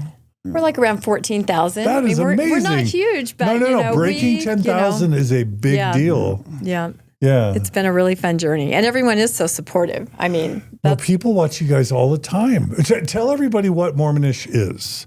And also we should talk about the Mormon newscast. Yeah. Because that's also important. That came about, after. Right, so Mormonish, we started out, one of the things we wanted to do, our tagline is living a joyful life on the other side of Mormonism, because we said we want to look at how can you, the book club was one of the things that we were going, this you join and you get community and you start doing these things, and that's how you can cope with this. You got to find a way to find joy, because it can be crushing when you leave. And so we were trying to find a way that we could, help build community and try to have kind of a more fun podcast type thing, as opposed to taking all the serious things. And obviously you can't hit Mormonism without hitting serious topics. But we tried to have fun with it. And can I just say, of course, that was our goal at the beginning. And we interviewed a lot of people. What are you doing now? And what are you finding? But then, right as we started, two things happened. Tim Ballard and the SEC. And at that point, we're like, okay, enough of fun. I have something to say about both of these, and that really is what launched Mormonish, is that every day there was something, that we wanted to bring up and hold the church, to task, and to talk about the SEC and talk about what was happening with Tim Ballard. And so while we still have that motto, wouldn't you say we do, Landon? Yeah. There are other things that we need to deal with and talk about before we can have a joyful life on the other side of Mormonism, right? So yeah, it kind of became, a mix of, like you are, John, human interest and stories, but also, when things happen. And I discovered probably a little more than Landon that I love the news. I love, the stories and the things that happen every day. So I kind of turned that into our focus, and then temple building, right? Yeah. I can say that about a year into Mormonish, somebody from Cody, someone who was a viewer of Mormonish, reached out and said, there are these people here, and they're concerned about the LDS Church building a temple, and they're kind of trying to organize, would you just talk to them and tell them something about, they're confused about what Mormons are, what they're doing, the very basics about Mormonism. They don't know what's happening. And Landon and I both said, well, sure, we'd be more than happy to talk to them and see. And as we got to know these people and see what was happening and see what they were being told by the church about temples, we thought, okay, this is kind of important. Within 3 weeks, somebody from Heber Valley had contacted us and said, hey, I hear you're working with Cody, could you help consult with us and tell us more about, just the Mormon church, so we can understand how we can try to work together as neighbors that was the whole thing, all these groups. Then it was Lone Mountain that contacted us. Then it was Fairview, right? And their overall point of talking to us, wouldn't you agree, Landon, was we want to work it out all together. We want to be good neighbors. We want them to feel included. I'm sure we can work this out. We're all God-fearing Christian people. well, if you followed us for the last couple of years, it didn't always work out that way. And unfortunately, a lot of the people in these towns, after going through it with what the church has done in their temple building, they now say, I didn't really know what Mormons were before, which is why they talk to us. And then they say, but I do now. And that's not a positive thing that they're saying. So I would say temple building kind of became our thing, and we started to collaborate with Nemo, and that was very exciting. But along the way, and I think you'd agree, Landon, just meeting people that we have on the show, meeting viewers, meeting listeners, meeting people we collaborate with, meeting other scholars, bringing them on. I mean, it's so rewarding, and it's beyond anything that we ever thought it would be. Yeah, we've met some wonderful people doing this. So I'll just say, I've been around quite a bit, a long time, 21 years or more, and y'all really are between Mormonish and you, and the Mormon Newscast with RFM and Bill Reel.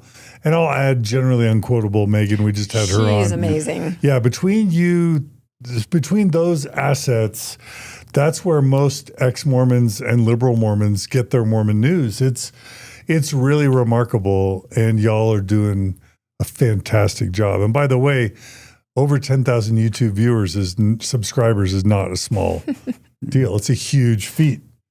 So Rebecca spends a lot of time looking through news articles. But you know what the amazing thing is that most of a lot of the sources that we get are faithful members. Exactly. Who call up and say, I'm seeing something I don't like. Yeah. And do you know about this? Are you saying they're whistleblowers. They are whistleblowers, but we feel lucky in that they will contact us and say, I know I can trust you guys. If I give you this letter that my state gave us, I just feel like somebody needs to know about this because this doesn't sit well with me. And I know if I give it to Mormonish, and actually if they gave it to any of the other groups, I know that we can trust you. You're going to redact names. You're going to present it in the spirit in which it was sent, but you're also going to make the point that they can't make themselves. So it's true. And that's what's so funny about this whole excommunication, which we'll get into, is that our sources are faithful. Our content, that we take, here's something from the church's site, here's something from the handbook. We are not going to anti-Mormon. We are using the church's information and then just kind of talking about it and diving in. So as we all do, It's not lies that are the most dangerous, threatening things to the church. It's the truth. Yep. Yes, that's it. And that's what you learn real fast, because in most cases we're not saying the church is doing something that is against that we're saying to do something against the church's doctrine. We're saying, church, you're not following your own doctrine or your own policies. That's where we have the problem. What you're teaching us is different than how you're behaving. And when I say that, I'm talking about the corporate overlying church, because the church members, and I'll say this all the time, when people always say, well, the gospel's perfect, but the people aren't, and by gospel they mean the church, I see it the opposite way. It's the imperfect people that are the beautiful part of the church. It's the church and its inability to admit that it's not perfect that is what causes the problems for me. So I guess we can get to the let me just establish this. So you've been doing Mormonish for 4 years, correct? Yeah. And in the past few years, you, Landon, have had to kind of decrease. Yeah. So you'd come on, and let's just say in the past 6 months, how many times a month would you appear? Maybe once, maybe twice. I would say if like it was maybe a good once month, every about once a month. episodes. Yeah. Where it used to be every time. Yeah. It was the two of us interviewing for somebody. 200 and something episodes, I was there all the time. But for 18 months, in fact, people were like, "Where's Landon?" And I'll bring somebody else on. So it is very unusual because he has a very low profile right now, simply because of work. That's the only reason, But he's not been seen on camera. Very rarely for 18 months. And not to call attention to this, but as far as I understand, Rebecca, you're still a member of record, correct? As far as I know, I am. I mean, for all I know, I got a letter somewhere, but I do not believe so. And, Landon and I do say, because we have, of course, like you do, people that kind of go after you, we're like, but I am a member. We do mention that. you know, and both of us for different reasons chose not to remove our records for various family reasons or whatever. And Landon will talk about that. But we do mention on the podcast, I am a member, especially when somebody calls us out. And so perhaps that's something along the lines of confusion. You know, we've heard that a lot. Maybe it's confusing if I'm sitting up there looking like a nice Mormon primary teacher, sounding like a Mormon primary teacher. I do see some shoulders, but I guess in 2020, that doesn't matter. No, do you know what's funny? When I started the podcast, because I was respecting confusion, and I thought I probably do sound like a primary teacher and look like a primary teacher, I made sure that I always wore a sleeveless shirt so that somebody, when I would be on Steve's program, I was trying to be kind. You were dog whistling. Yeah. Because on Steve's show, you know, we got along, we had a great time, but every once in a while I would have to say something, you know, that then his viewers would say, she looks really nice and sweet, but sometimes she says horrible things. That's what they would say. But now, of course, everybody can wear sleeves. So I don't know what I need to do now to make myself look like a post-Mormon, but yeah, it's interesting. I was going to say one more thing. Another reason that we started Mormonish is because Landon and I'm 60, Landon's 57. We wanted to preserve and maintain the things that we were taught and what the church was for us. Because as you know, there's a lot of gaslighting going on where they're saying, well, that never happened. We always wore crosses. And we wanted to say, no, I'm a person of a certain age and I would like to, on tape, preserve the way that it was. So that was another kind of overarching principle, I think. Wouldn't you say, Landon? Yeah, definitely. Yeah. Yeah. Okay. Yep. So you're fading into the Mormonish, distance because of work. You're thinking, Rebecca's got this. I'll help out when I can. Yep. You probably weren't expecting to hear from your bishop or stake president. No, I wasn't because I haven't been to church for 7 years, So I'm getting on an airplane to fly to Italy. This is just a few weeks ago. No, this was in the fall. In the fall. Mm-hmm. Okay. Yeah, I go every fall of 2025. Yes. Okay. Yeah. So I'm getting on an airplane. I hook up to the Wi-Fi on the plane, and I get a voicemail popped in. And so this is on November 1st. So I listened to the voicemail, and it's the bishop who I grew up in the ward with. He grew up in the same ward as me. Yeah, in Kaysville. So I knew the bishop. I didn't know he was the bishop because I haven't been to church in 7 years, but he's evidently the bishop because he introduces himself as bishop, with his last name. And so I'm going, why would he be calling me? And I went, oh, it's November, new bishop, tithing settlement. He wants me to report whether I, whether I'm a full tithe payer or not, even though he knows I'm not because I haven't paid anything, So I've been in a bishopric. I know what they do, I'm like, it's none of his business whether I paid my tithing, So I didn't call back. I didn't respond. Kind of like, the funny thing is if he'd have just called and used his name, I'd have called him right back. But when he said, this is bishop, then I'm like, okay, this is a church related thing, and I'm not interested in that. So I thought, okay, it's tithing settlement. So nothing happened, never heard back. Come January, in January, I got another phone call from the bishop, and he's left a voicemail message. And he said, I'm not sure this is your phone. And I'm like, well, it says this is Landon's phone, so it's pretty obvious it's my phone. But I'm like, okay, now I know this is probably about they're going to try to discipline me because there's no other reason for them to get a hold of me. I'm like, I'm not going to play this game. I'm not going to give. They don't have the authority to summon me anywhere because I don't belong to their church. They're this authority that they're claiming is nothing to me. I've turned away from it. I'm not going to give them the authority. And it's interesting because went to Italy and I went there for work, but I got to go to Pompeii.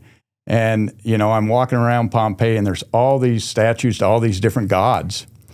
And I went, wonder what happened to all these gods. These were clearly powerful people or powerful entities in these people's lives, and yet they're all gone. Why are they all gone? They're gone because everyone stopped believing in them.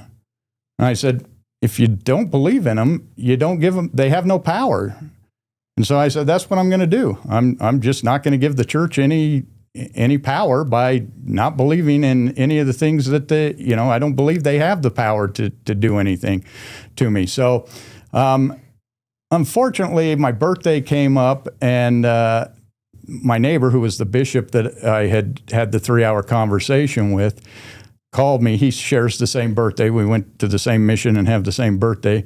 He texted me and said, happy birthday. And I was like, oh, I responded back in a neighborly way.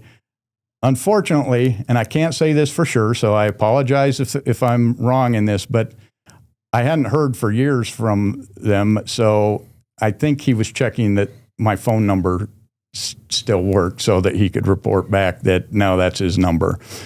So it was a couple weeks later, and I come home on a Friday, and there's a registered mail that you missed a registered mail, and it was taped to my door. And I said, okay, I'll go. It said you had to pick it up in the next 24 hours. Well, this was on Friday at 5 o'clock. So I'm like, the post office is closed, and I've got something to do. I said, I know what a registered mail from the South Stake means. I don't care. I'm not picking it up. I don't care. So I didn't pick it up. I just went off, did my thing. So it was probably 5 weeks later, I get another letter in the mail, and I'm like, oh, this is probably my excommunication letter. So I opened it up. It was not my excommunication letter, I guess, because I didn't respond to the registered mail. They sent me a letter just in the regular mail, which I'm like, well, why didn't you just do that in the first place? And then I would have got it, So they sent me that first letter. And Can you read it? Yeah, I'm going to read that. Let me make sure I got the first one.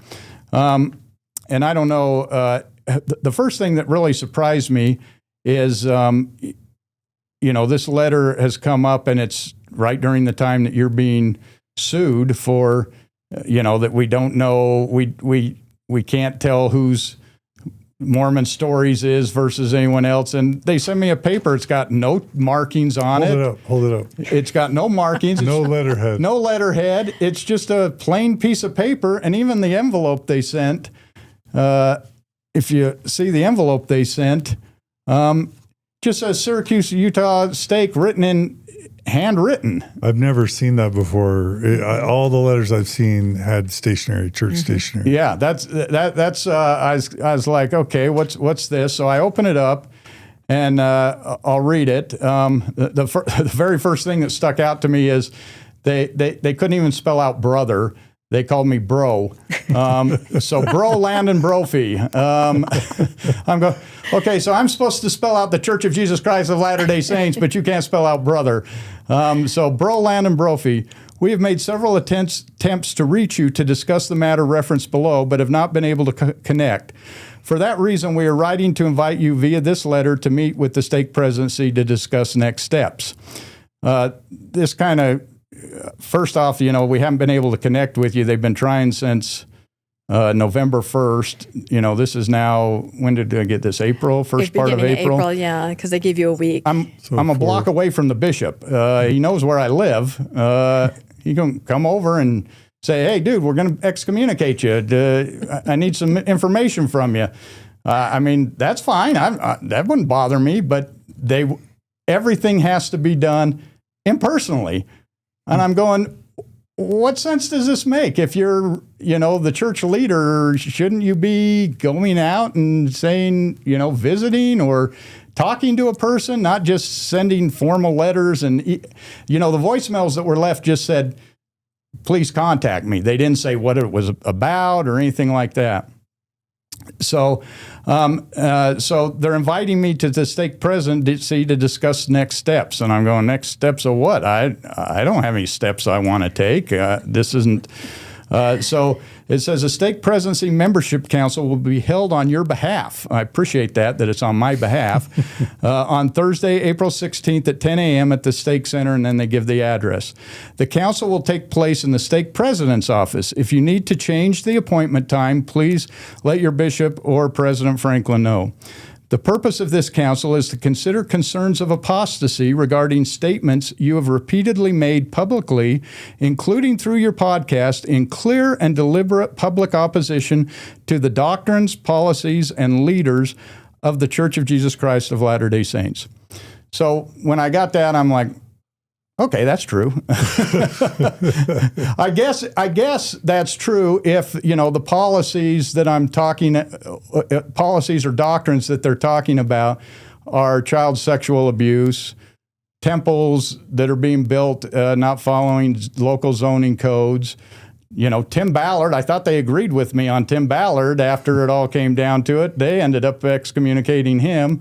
All the things we cover on Mormonish, the November 15th policy, that was one I spoke out against, but they tend to agree with me on that one too. So, but if that's what they want to say. So the things they were calling out likely as being reasons for your excommunication, you were proud for the position you had taken. Absolutely. On all of them. Absolutely. Yeah. It didn't bother me at all. And the other thing is when you listen to this, it says, that it's in clear and deliberate public opposition to the doctrine, policies, and leaders of the church. That's new. They didn't say it was anything I said was untrue. Yeah. They didn't say that it was in opposition to the teachings of Christ.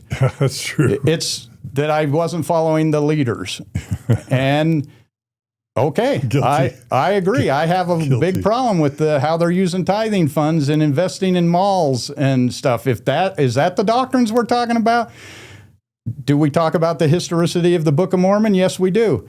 But the church's own historians, are saying that these are problematic. Richard Bushman says it's a 19th century document. Yep. Yeah. Yep. So. But I'm like, okay, if that's what they want to claim, I guess I'm okay with that. You are invited to attend the council to share your perspective. You may also submit written statements from individuals who may provide relevant information. With prior approval from the stake president, you may invite others to attest and speak on your behalf. So I have to call and get permission of anyone that I'm going to use to speak on my behalf, and I'm just like, okay, I've seen what happened in your court. I've seen what happened in Bill's court, Natasha's court. I'm like, I know what this means. They get to say who I bring. They get to. I'm like, I want no part of this. It's a kangaroo court. A kangaroo court is exactly what I called it. Yeah. And this is the funny part. Well, there's a lot of funny parts, but he said, we ask that all who attend respect the sacred and confidential nature of the council and comply with its procedures. Please note that legal counsel and additional supporters beyond those approved may not be present.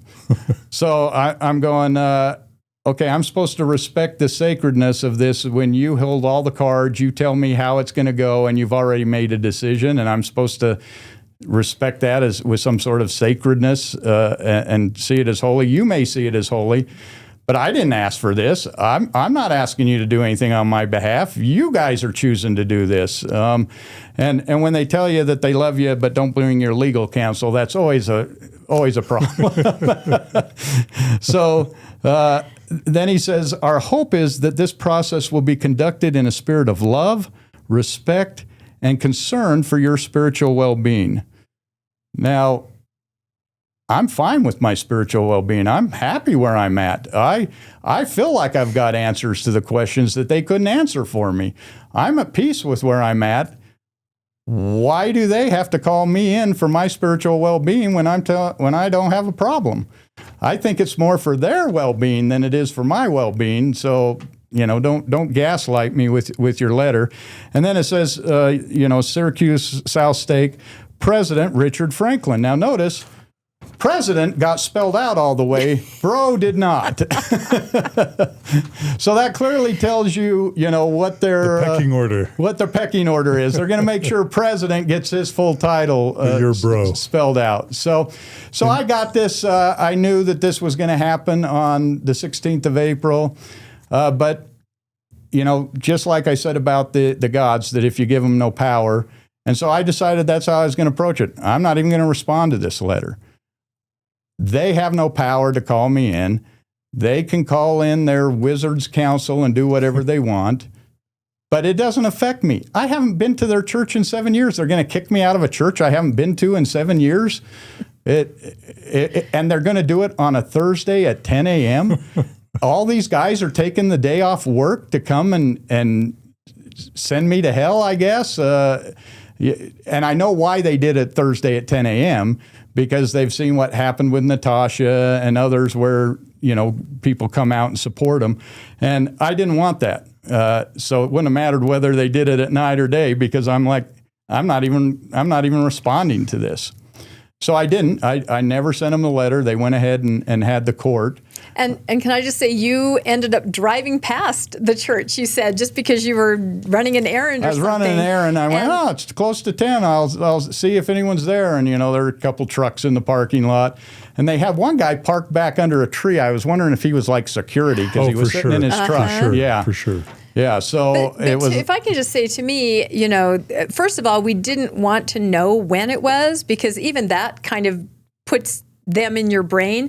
But we opened that letter thinking that it was the final result. Otherwise, we would not have even opened it to know the time. Although you did say, Landon, that you looked in the mirror at exactly 10 a.m. on the 16th, and you felt like the light might have gone out of your eyes a little bit. I could see it leave my eyes right then. But what's interesting, we're talking in a lighter tone about it, and you, of course, say this has no effect on you. But to me, 3 men, as you said, take off work. They go and they sit in a room. They talk about someone they don't know. Maybe they showed some clips from the podcast. I don't know what they did. But you don't believe it, but they do. Mm-hmm. They believe that they're stripping you of your family forever. They are, taking away your eternity. They believe it 100%, and they're willing to do it. I mean, that's the thing. You give it no power, but they're willing to do it. And who does it hurt? It hurts. Who does it hurt, Landon? It hurts my mother. Mm-hmm. It hurts my family, my brothers and sisters who do believe it, but it doesn't hurt me.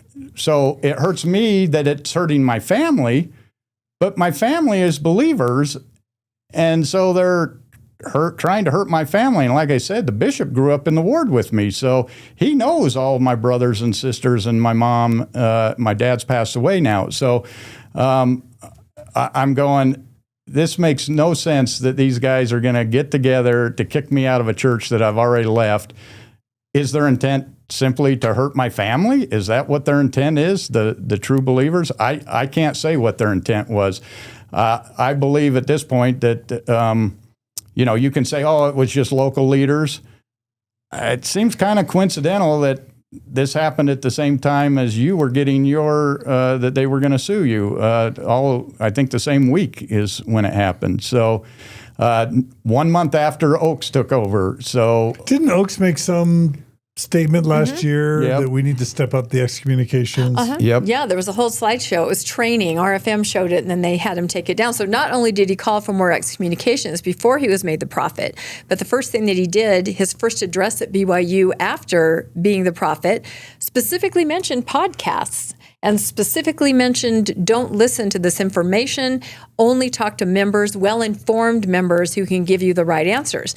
So to me, those two things, maybe I'm a conspiracy theorist, but the fact that both of you in the same month, right after he was made the prophet, and these, more excommunications and a statement directly against podcasting, I do wonder if it's a tip of an iceberg kind of a thing. I do wonder if it's related.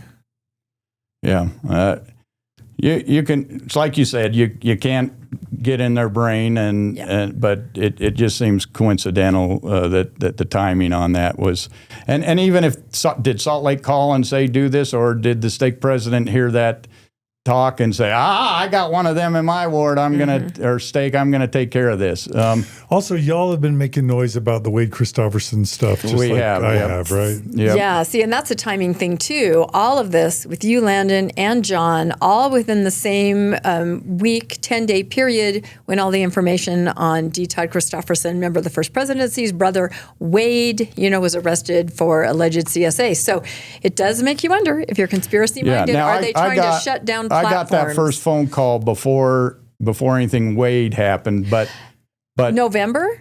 Yeah, November 1st is when I got. It was still kind of all in the works, though. If you think about it, the court date was the 12th. It's possible that they knew about that as well. But to me, it doesn't matter. We've covered Rebecca every week on the newscast. There is 1 to 2 CSA stories every single week, or more. Yeah. And we've been hitting that. Pretty hard, that this is unacceptable in any organization. And I think what really got me upset was, when they're suing you, and I'm looking at these law firms that they have, hundreds of lawyers. They've got hundreds of lawyers, and they can't come up with a policy or a program to get rid of the CSA within the church. I mean, we did a podcast just 2 weeks ago where we compared the excommunication of Wade Christopherson with Levina Anderson. Mm-hmm. And for those who don't know Levina Anderson, she was one of the September 6 and was excommunicated for exposing the abusers. Abuse of the academics. Yes. Basically, it was academic abuse and all sorts of abuse, actually. And how they used their leadership to do that. Yeah. But she never became unfaithful. Even when she got excommunicated, she continued to go to church, and she went to church for 30 years. And then her stake president and bishop they said, all right, you've been going for 30 years. This is enough. Let's get you rebaptized. And they held I don't know what you hold, whatever the opposite of a court of love is. I guess they had a court of hate to bring her back. I don't know. But they had that, and they all said, yeah, you need to come back. And then they submitted it to the First Presidency, rejected. So someone, after 30 years she was excommunicated for apostasy, is not going to be let back in the church. And in fact, she died. And her son went and said, I want to have her rebaptized. I want to do the work for her. They sent back a letter that said, okay, we've approved it, but we already took care of it. You don't need to do anything.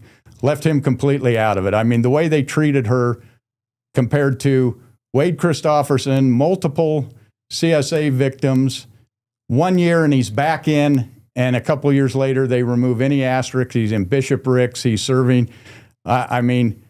Really? You're telling me that a law firm the size of Kurt McConkie can't get with the brethren and advise on a system that would shut this down? And in that, if you don't mind me just stepping to the side one bit, I mean, in about 5 minutes, I sat down and made a list of 7 things that the church could do to stop CSA in the church. And I don't know why they'd excommunicate someone for something, saying these things, but, these are the people they're excommunicating, anyone who comes up with ideas, I guess. Number 1, background checks for every leader and every adult who works with youth. Simple, easy to do. Most churches do this. No priest-penitence privilege for CSA. If this protects both the church leader and the child. Because if someone comes and tells you that they're abusing a child and you're the bishop, I can't imagine a person who wouldn't want to step up and say, I'm protecting that child. So you just say, hey, if you say you're going to do that you are guilty of this, we're calling the cops. Number 3, all leaders who work with youth are mandatory reporters and contact law enforcement first before notifying the church. Everyone in the church that works with children should be a mandatory reporter. And by mandatory, I'm not saying by the legal standard, but the church could say, if someone tells you that they're being abused, you call the police. You don't call the bishop, you don't call the stake president, you call the police and let them work it out, because they have the tools to figure out whether or not it's happening, and they have the tools to stop it if it's happening. Anyone confessing or convicted of CSA is excommunicated for life. They're going to do you think you'd ever be allowed back in? I don't see any chance that they're letting you back in. But someone who CSA 1 year and you're back in?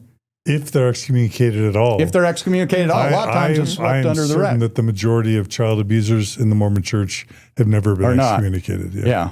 But here we are for, the things that we're saying. We're excommunicated. For whistleblowing on child sexual abusers. Yes, for whistleblowing on these things. You're excommunicated, yeah. Anyone confessing or convicted of CSA is restricted from accessing church property. We've seen them put out those letters to people saying you can't come on church property. If you're convicted of that, or you confess that you've done it, send that letter to them. You send it to the apostates. Send it to the people guilty of CSA. Church leaders do not serve as character witnesses in CSA cases. Why in the world would the church be out there standing as witness? And we just see the Salt Lake Tribune article yesterday and today where that exact thing is happening, where a professor of mathematics was accused and the department head is writing a letter in support of him, saying what a great guy he is. Why put church leaders in that position? Tell them you're not allowed to write a letter one way or the other. You just stay out of it because you don't know. That would protect the leader and would leave the perpetrator on their own to prove their own character. And then this is the big one that I'm sure they wouldn't agree. Church pays restitution to victims for any CSA that occurs on church property or by church leaders. I'm not saying if you're abused in your home and you're LDS that the church is responsible. But if the church got access to the children through the church's program, then I think the church has a responsibility there. But obviously, if they incorporate these others, I think that number would be far, far less. So, if I can think that up in 30 minutes and put it on a podcast, how can the church, with its hundreds of lawyers, not come up with a program? My opinion is, and this is just my opinion, that too many church leaders, their siblings, their children, their grandchildren are indeed abusers. And if all those abusers had to be disqualified from serving in the church, it would be massively impactful to people available to serve in church callings. That's my opinion. And I can see that, but on the other hand, how many of their children, grandchildren are basically apostates at this point? And they'll excommunicate them in a heartbeat, but they won't do the CSA. It blows my mind. I can't put my finger on why they wouldn't be proactive. They say they're the gold standard. No, the other thing is they don't want lawsuits. They don't want lawsuits. They don't want the most sacred thing to the Mormon Church, other than authority, is public relations, and they don't want the media. They don't want to be admitting that there are child sexual abusers rampant throughout the church, because then it'll get bad media exposure and it'll further damage the church's I think reputation. You nailed it. I think it's all about protecting the good name of the church rather than protecting children. And so that's the kind of stuff we do on Mormonish, is we want to bring this up. Hey, here's how you can improve. Here's ways to improve. In my recent interview with Doug Fabrizio, it was brought up a quote from Patrick Mason, who I love and I'm close friends with, this idea that they're in the souls business. And, so they act and think differently because they're in the souls business. And I, a little bit sarcastically, said, I think they're in the business. But more importantly, I said, Jesus himself said, where your treasure is, there will your heart be also. And I think we know the church's treasure is its $300+ billion in assets. Agreed. And its, reputation that goes along with that. So it's my opinion that the church wants to protect its assets, its power, more than its children, reputation, and that trumps children. Yep, I agree 100%. That's the only reasonable explanation I can come up with. Well, I think they also focus on the repentance process of the perpetrator. That is a huge focus, isn't it? Otherwise, why would you let them back in so soon? And I think they ignore the other part of it, the victim. How many times have we seen, ward members on the side of the perpetrator, even in court, right, supporting? So I think this could it almost even be virtue signaling? We're going to help him repent. We know he's doing better. We know he's okay now. And it's all about the perpetrator. It's about the perpetrator, nothing about the victim. Yes. And that's the problem. And that's why you could say, well, you might excommunicate someone who isn't guilty. You might. But same thing with apostasy or anything else. And how often are members of the church known for saying it'll work out in the end, Jesus will take care of it in the end, when we get to heaven, it'll all be sorted out. So if you didn't do it, maintain, keep praying to God, read your scriptures. You're just not going to do it at the church. And when you get to heaven, God will say, hey, they screwed up and you'll be fine. So it doesn't make any sense. So anyway, kind of sidetracked there, but no, you're showing reasons why you were excommunicated there. These are the kind of issues that we like to discuss and try to shine a spotlight on, and it doesn't sit well all the time. Yeah, but somehow this is against the policies, doctrines of the church, and I'm saying, church, you're not following your own policies and practice because children should be the number one, and not child sexual abusers. So, the church maybe disagrees with that. So anyway, a couple weeks later, I got the letter in the mail that actually includes my excommunication letter. And I have to say, I was extremely disappointed as I read it because this is a half-assed communication. If you're going to excommunicate me, at least do it full-ass. Don't do it half-ass. It's full of misspellings. They even misspelled the name of the church in this letter. Again, a white piece of paper. It's not signed by anybody. It doesn't have church logo on it. It doesn't even have your whole name. It doesn't even have my whole name on it. Brophy. That's right. It doesn't even, and they're such sticklers for names. Everything is very authoritative. They start every blessing with your full name and stuff, and they didn't do that here. It felt like a fourth grader's book report, and it looks like a fourth grader's book report. It's on, it's on one piece of paper. It's a half a page. It doesn't even say anything. But somebody said you had a Temu excommunication. What you ordered, what you got. That's right. So I'll read through this, but I'll say I was actually, as I went through this, the gaslighting that is occurring in this letter is exactly the reason that I'm no longer in the church. It just shows me that they're, how they act on everything. So it starts out, Dear Brophy. Again, they couldn't spell out the whole thing. So Dear Brophy, which I thought was kind of interesting because all my brothers are Brophy as well. Uh-oh. So how do I know which Brophy they excommunicated? It says, a stake membership council was scheduled for you on Thursday, April 16th at 10 a.m. Despite multiple attempts to contact you, you were not present, and the council was held in your absence. As noted in our previous communication, the council was convened due to concerns of apostasy. They did misspell apostasy with a T-A-C-Y, so I don't know how you overcome apostasy, but that's the burden I have to bear now. So the council was convened due to concerns of apostasy related to multiple podcast episodes in direct contradiction to the principles and doctrines of the Church of Jesus Christ of Latter-day Saints. They didn't capitalize the, and they left out the hyphen in Latter-day Saints. And so anyone who knows how marks go, as we've learned so much in this lawsuit with John, they're important. If you leave out the hyphen, that's a different church. That's actually the Strangite Church, or the Strangite Church owns that. That's why the church had to put that hyphen in there. So it sounds like I've been excommunicated from the Strangite Church because they did not spell it right. And of course, there's no letterhead, so I have no way of knowing which church it is that excommunicated me.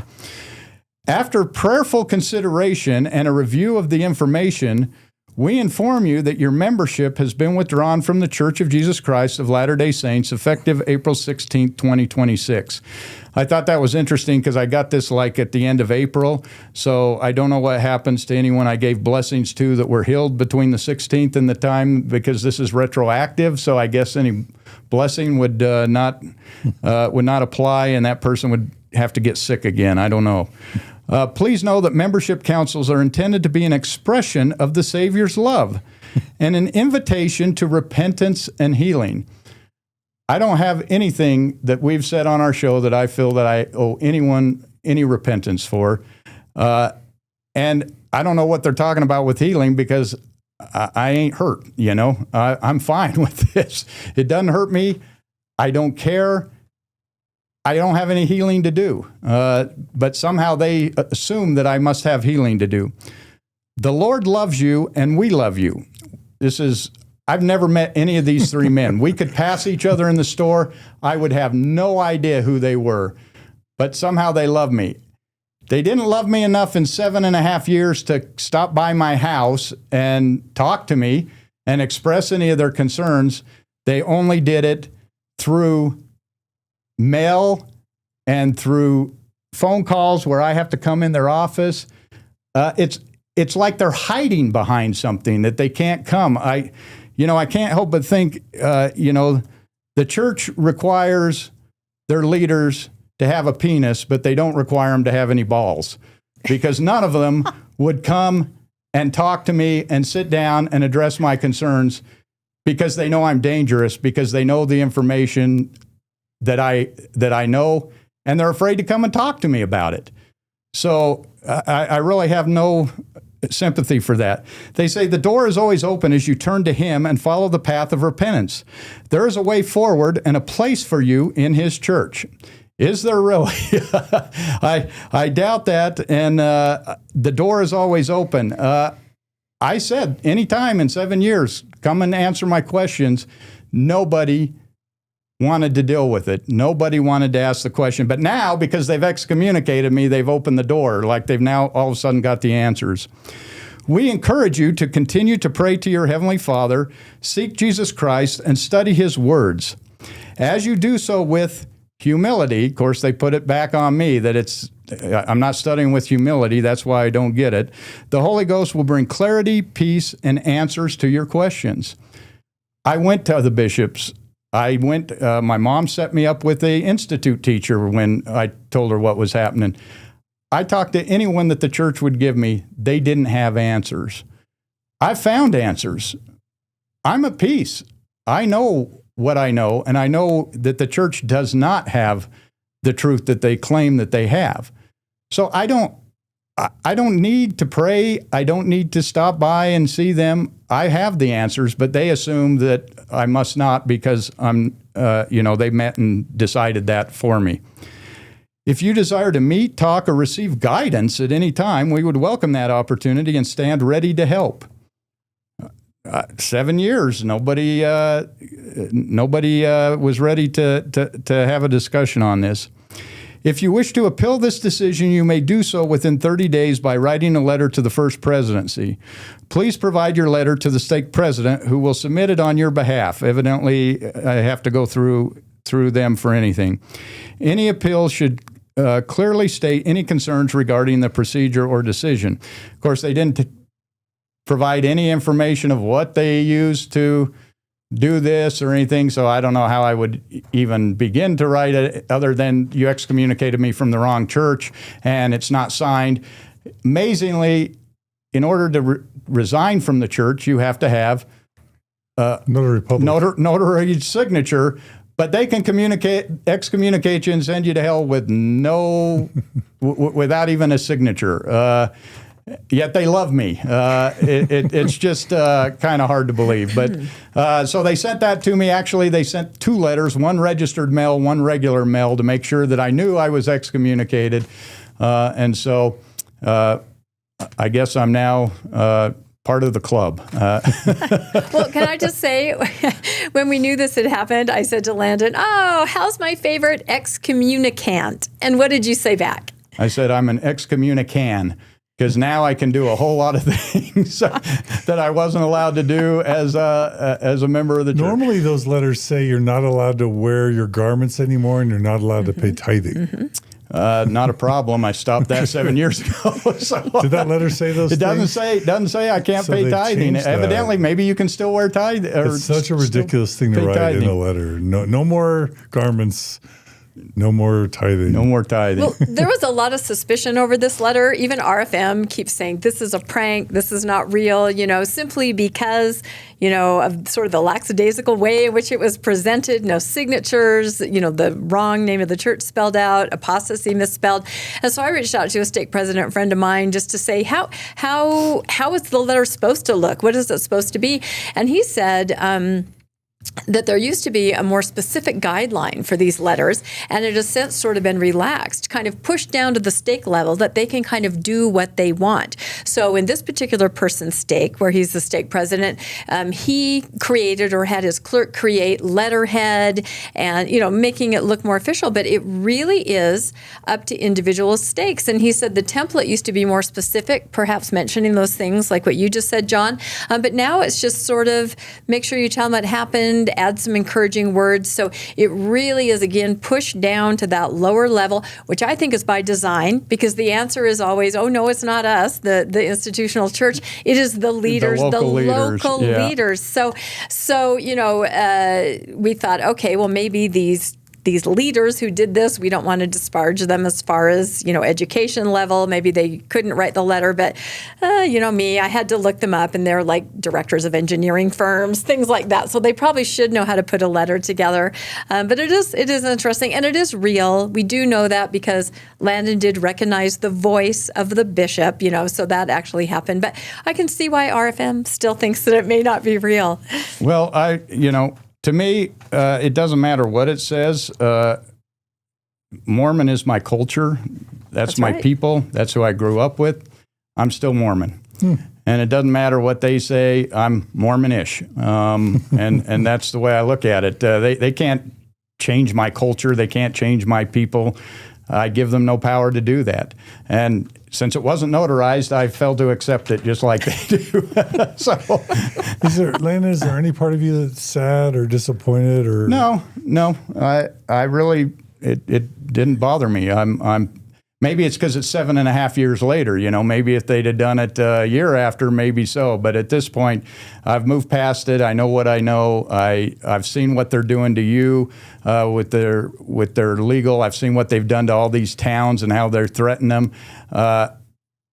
To me, that's the dangerous part. And I've said this before.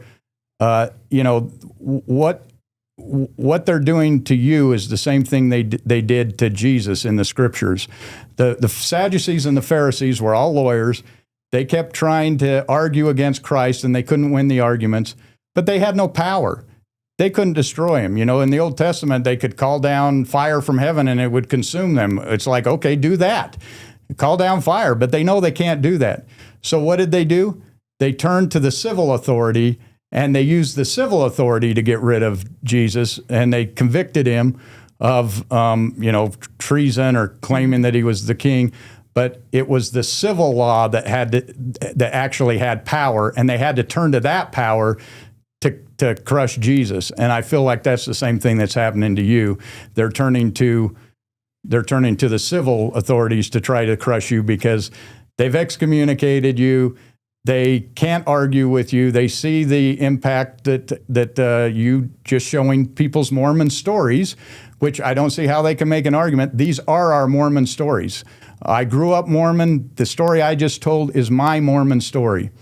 And so for them to say that you can't do that is just ridiculous. And the fact that they're suing you individually shows that this is personal. It is not. If you're just trying to stop trademark, you sue the company that's doing it, not individual people within the company. And so I thought it was interesting you mentioned that they told RFM to stop using their copyrighted material, and then they didn't sue them. But in our case, they told us to stop using their copyrighted material. We fixed everything that we knew to fix, and then they proceeded to sue me anyway. To sue you, yeah. Yeah. How has your family reacted? Does anybody know, or friends and family? Have you had any responses as this Well, word? it's Mother's Day coming up. So Happy Mother's Day, Happy Mom. Mother's Day, Mom. I think my mom knows at this point. Well, you were in the Tribune with a picture. Yeah, I was in the with Tribune. the word apostate underneath it. That's what every mother wants to see. So she may know. I don't know. She hasn't said anything. And what do? Call up Mom and say, "Mom, I've been cut off from your family." I don't know how to reach out and tell her that. But my sister and my brother have both reached out and said, "You're not excommunicated from being my brother." So, I appreciate that support, and I agree. They know the person I am. And the funny thing, with Mom is, she's trying to figure out how I got to this point, and it's from following what she taught me to stand for truth. And when I see truth, I stand for it. That's what she taught me. I'm not going to run from it. It's what I've always done. And so it may not be the same truth that you have, Mom, or my brothers and sisters, but I'm standing for the truth I have found and what I believe in. And that's how I find peace in my soul, is I'm doing that. And I'm fine with them finding peace inside the church, and that's how they want to live their life. I have no problem with that. I don't mean to bring it back to my lawsuit, but the church really tried to pressure me into changing the name of the podcast to Ex-Mormon Stories or Post-Mormon Stories. Do you feel like your story is an ex-Mormon story or a post-Mormon story? It's a Mormon story. It's from start to finish. This is how my life happened growing up as a Mormon. Yeah, it's my Mormon experience. It's just the past few years you lost your faith, right? Yeah. It's I was 50, so 7 years I've been out, but 50 years I was in. Yeah, it's a Mormon story. And how can the church say discount? I mean, we know they claim there's 18 million members, but we know there's only about 5 or 6 million that are probably attending. Or four. Yeah, it could be down as low as 4. Yeah. There's more people not in agreement with them than there are in agreement who they themselves term as Mormon when they need to get to their 18 million. Yeah. But they don't want to hear the story of any of the other so good. 12 million, Yeah. There are 3 times as many people who the church claims as members who stopped attending or no longer affiliate.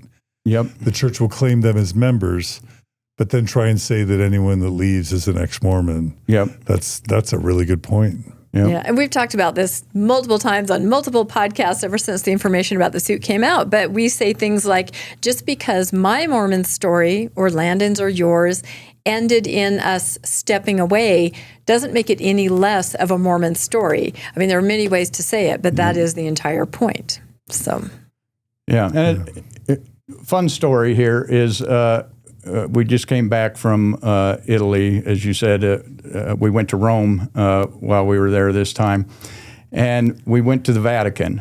The day after I'd gotten this, the day after the excommunication, we went to the Vatican, and we went and they told us the story of the Sistine Chapel and how it got painted, and Michelangelo, and it really was quite powerful to me because I just had the court. I didn't know the result yet, but I knew they just met, and I knew what they were going to say. So, but Michelangelo came in, and he didn't want to paint the Sistine Chapel because he didn't support the Pope, because it was Pope Julian, I think was his name. he was a Medici, I think. He was a Medici, which shows you what happens when you put businessmen in charge of the church. Yeah. He sold indulgences. And Michelangelo wanted nothing to do with that. And so the Pope made it very clear to Michelangelo that if he didn't paint the Sistine Chapel, he would never work again. And so he begrudgingly came and painted the Sistine Chapel. And in there, one of the, kind of like the first counselor to the Pope, was complaining about there being too much nudity and stuff on it. So Michelangelo painted this guy in there naked to get back at him. Michelangelo was the same as us. He saw something wrong, and he didn't shy away from it. He did a podcast for the day, and that is, he painted the ceiling. On there, he also painted himself with God is holding his skin. And that is this church ripping him away and what they did to him. So his face is painted in the skin. And the thing I really loved that they told us was that there's a throne room where the Pope would sit, and Michelangelo painted directly above the Pope's throne room was God's ass. So every time the Pope looked up to heaven, that's what he saw. So there's ways to fight back, even when you can be killed for it. There's ways to fight back, and Michelangelo was one of those. So I kind of laughed as I heard that story, because I said, I'm in good company. I love it. Well, I'm in good company. Like for way too many years, I felt kind of alone-ish doing Mormon Stories podcast, and it's been so rewarding over the past 5 or 10 years to see Bill and Radio Free Mormon and Rebecca, you and Landon and Nemo and Alyssa Grunfeld and so many great collaborators, creators, friends. And I really love, as far as I'm concerned, we all get along. We all support each other.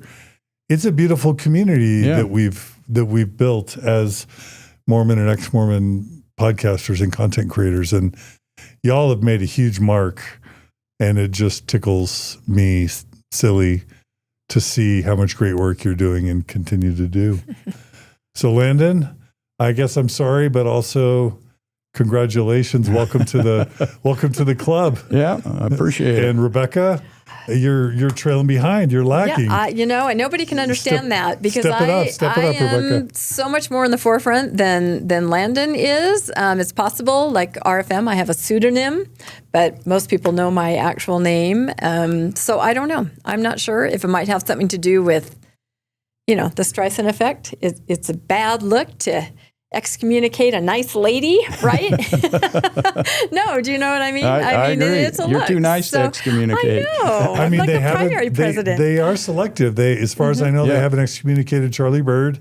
Yeah. Even though he and his husband have announced they're going to try and have a baby. Congratulations to him. Yeah, they as far as I know, they haven't excommunicated David Archuleta, even though he's come out and said he's in gay relationships and doesn't believe in the church anymore. As far as I know, they never excommunicated Dan Reynolds or Tyler Glenn. So if you're kind of famous like Rebecca, basically, yeah, that's it. you don't get my excommunicated. Yeah. It's too radioactive. So anyway, Rebecca, do you think it'll happen, or do you think? Do you know, if it does? Also, I don't live in the stake where my records are, so that may be a problem too. But if it did, I would do the same thing, that Landon did, because that's how I feel. I mean, I've never removed my records to begin with. It was because of my parents. I mean, like you say, these little touch points. For men, it's, you can't give a priesthood blessing. For the rest of us, it's, your name's going to disappear from that record. And then your mom and your dad are going to wonder what happened and not be able to understand because they're elderly. So out of respect for them and other family members, I didn't do it. My parents had passed away. There was a part of me that thought, but then I thought, I, like Landon, don't want to jump through those hoops. I don't want to, give them any kind of power. So if it happens, I think I'll do the same thing, that Landon did. And will I be sad? I mean, that part of my life, then it's a chapter, it's a door that's closed, but I'm Mormon-ish, just like Landon says, just like you say. I'm Mormon-ish. And that's right. It's my culture, it's my heritage, it's my family, it's my ancestors, it's how I raised my children who are still in, and many other relatives, and that's wonderful for them that it works. So I'm Mormon-ish, and I will always remain that, whether I get a paper that doesn't have signatures or calls me sis, I can write you a letter like this, Rebecca. Or something. I don't know what they're going to call me, but yeah, none of that matters. I'm still Mormonish, and I'm going to own it. And you've said that over and over, and so's Landon and many others, and that's how I feel. So, well, what a treat! Thank you so much for being willing. I think we were in touch just this week, but thanks for on short notice being willing to share your story, to join the pantheon of other excommunicated apostates standing for truth and justice. I'll say it again. If you're excommunicated for apostasy in between 2013 and 2026, it's because you're standing for something good. I don't know of an example. I mean, I guess Denver Snuffer, some might argue. I think Denver actually is standing for some really good things. He's basically standing for the Book of Mormon to be taken seriously, and for the church to be less corrupt as a corporation. So I would even add Denver Snuffer to that list of people standing for something good. So Yeah, if you're excommunicated for apostasy, you're doing something right, apparently. Anyway, good job, Landon. No. Thanks for coming on Mormon Stories. Keep up the good work. Will do. And Rebecca, Biblioteca. Check out Rebecca every Monday evening around 6 p.m. Utah time for the Mormon Newscast. Along with Bill Reel and Radio Free Mormon. And I miss being a part of the news class, but I know. John was the impetus behind the whole thing. That's right. He set it up and then he's like, I'm too busy, which you are. Too busy getting sued. Too busy getting sued. Well, we like to report on you getting sued. Okay. So, yeah, we have a story every week. There you go. I provide you with the content, with the fodder. Anyway, and you can also check out Rebecca on Mormonish, which releases, at least an episode a week? Every Tuesday night at 6 p.m. Mountain Time. I do have a new episode, and then I try to do a lot of newsy shorts during the day because there's so much that comes out every single day, And you've upped your shorts game. I've tried to do that to sort of compensate for Landon, because we used to do 2 episodes a week, but without Landon, being able to do that. Although who knows? Who knows what'll happen? You need a new Landon. You need Landon 2.0. Maybe I should start auditioning co-hosts. I don't know if anybody could ever replace Landon. Steve, we want you back. Oh dear, here we go. No, that's all right. So check out Mormonish. Subscribe to Mormonish. Donate. How can people donate to support you? Well, we're a nonprofit, and so we always have links to donor box in our show notes, so anybody can go in there and easily do that. And we are just always so overwhelmed when people do. We still can't believe that people donate to us, and it just means so much. And we've just had such wonderful, wonderful support. And I will say this as we're closing, when John says, podcasters and content creators in the ex-Mormon world behind the scenes, we are all friends and we do all support each other. As a new person just starting out, I was absolutely overwhelmed at the access to some of the bigger podcasters, the advice, literally coming to our studio, John did, and helped set up some cameras and things. Everybody works together. And that trickles down to how we feel about our viewers and our listeners. And it really is such a supportive environment, which is the opposite of what they try to say. Those apostates who've left, those lazy learners, it just, light gone out of your eyes. It makes such a negative picture. And I have never met more supportive, wonderful people in my life than on the other side of Mormonism like that. So it's incredible. We're not putting it on. It really is true. So that's my little testimony there, the post-Mormon world.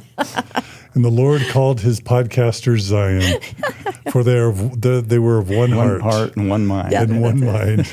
And there was no poor among us. Well, I don't know about that. That's where the donations come in, right? Donor box, Mormonish show notes. All right. Well, Rebecca, thanks for joining us today. Keep up the good work. Landon, thank you so much for all you do. And thanks for joining us today on Mormon Stories Podcast. Huge thanks to Julia for her work doing time codes and show notes and pre and post production. Huge thanks to Brooklyn as well that makes all this possible. Thanks to the donors that make Mormon Stories Podcast possible. We are getting sued by a $350+ billion organization.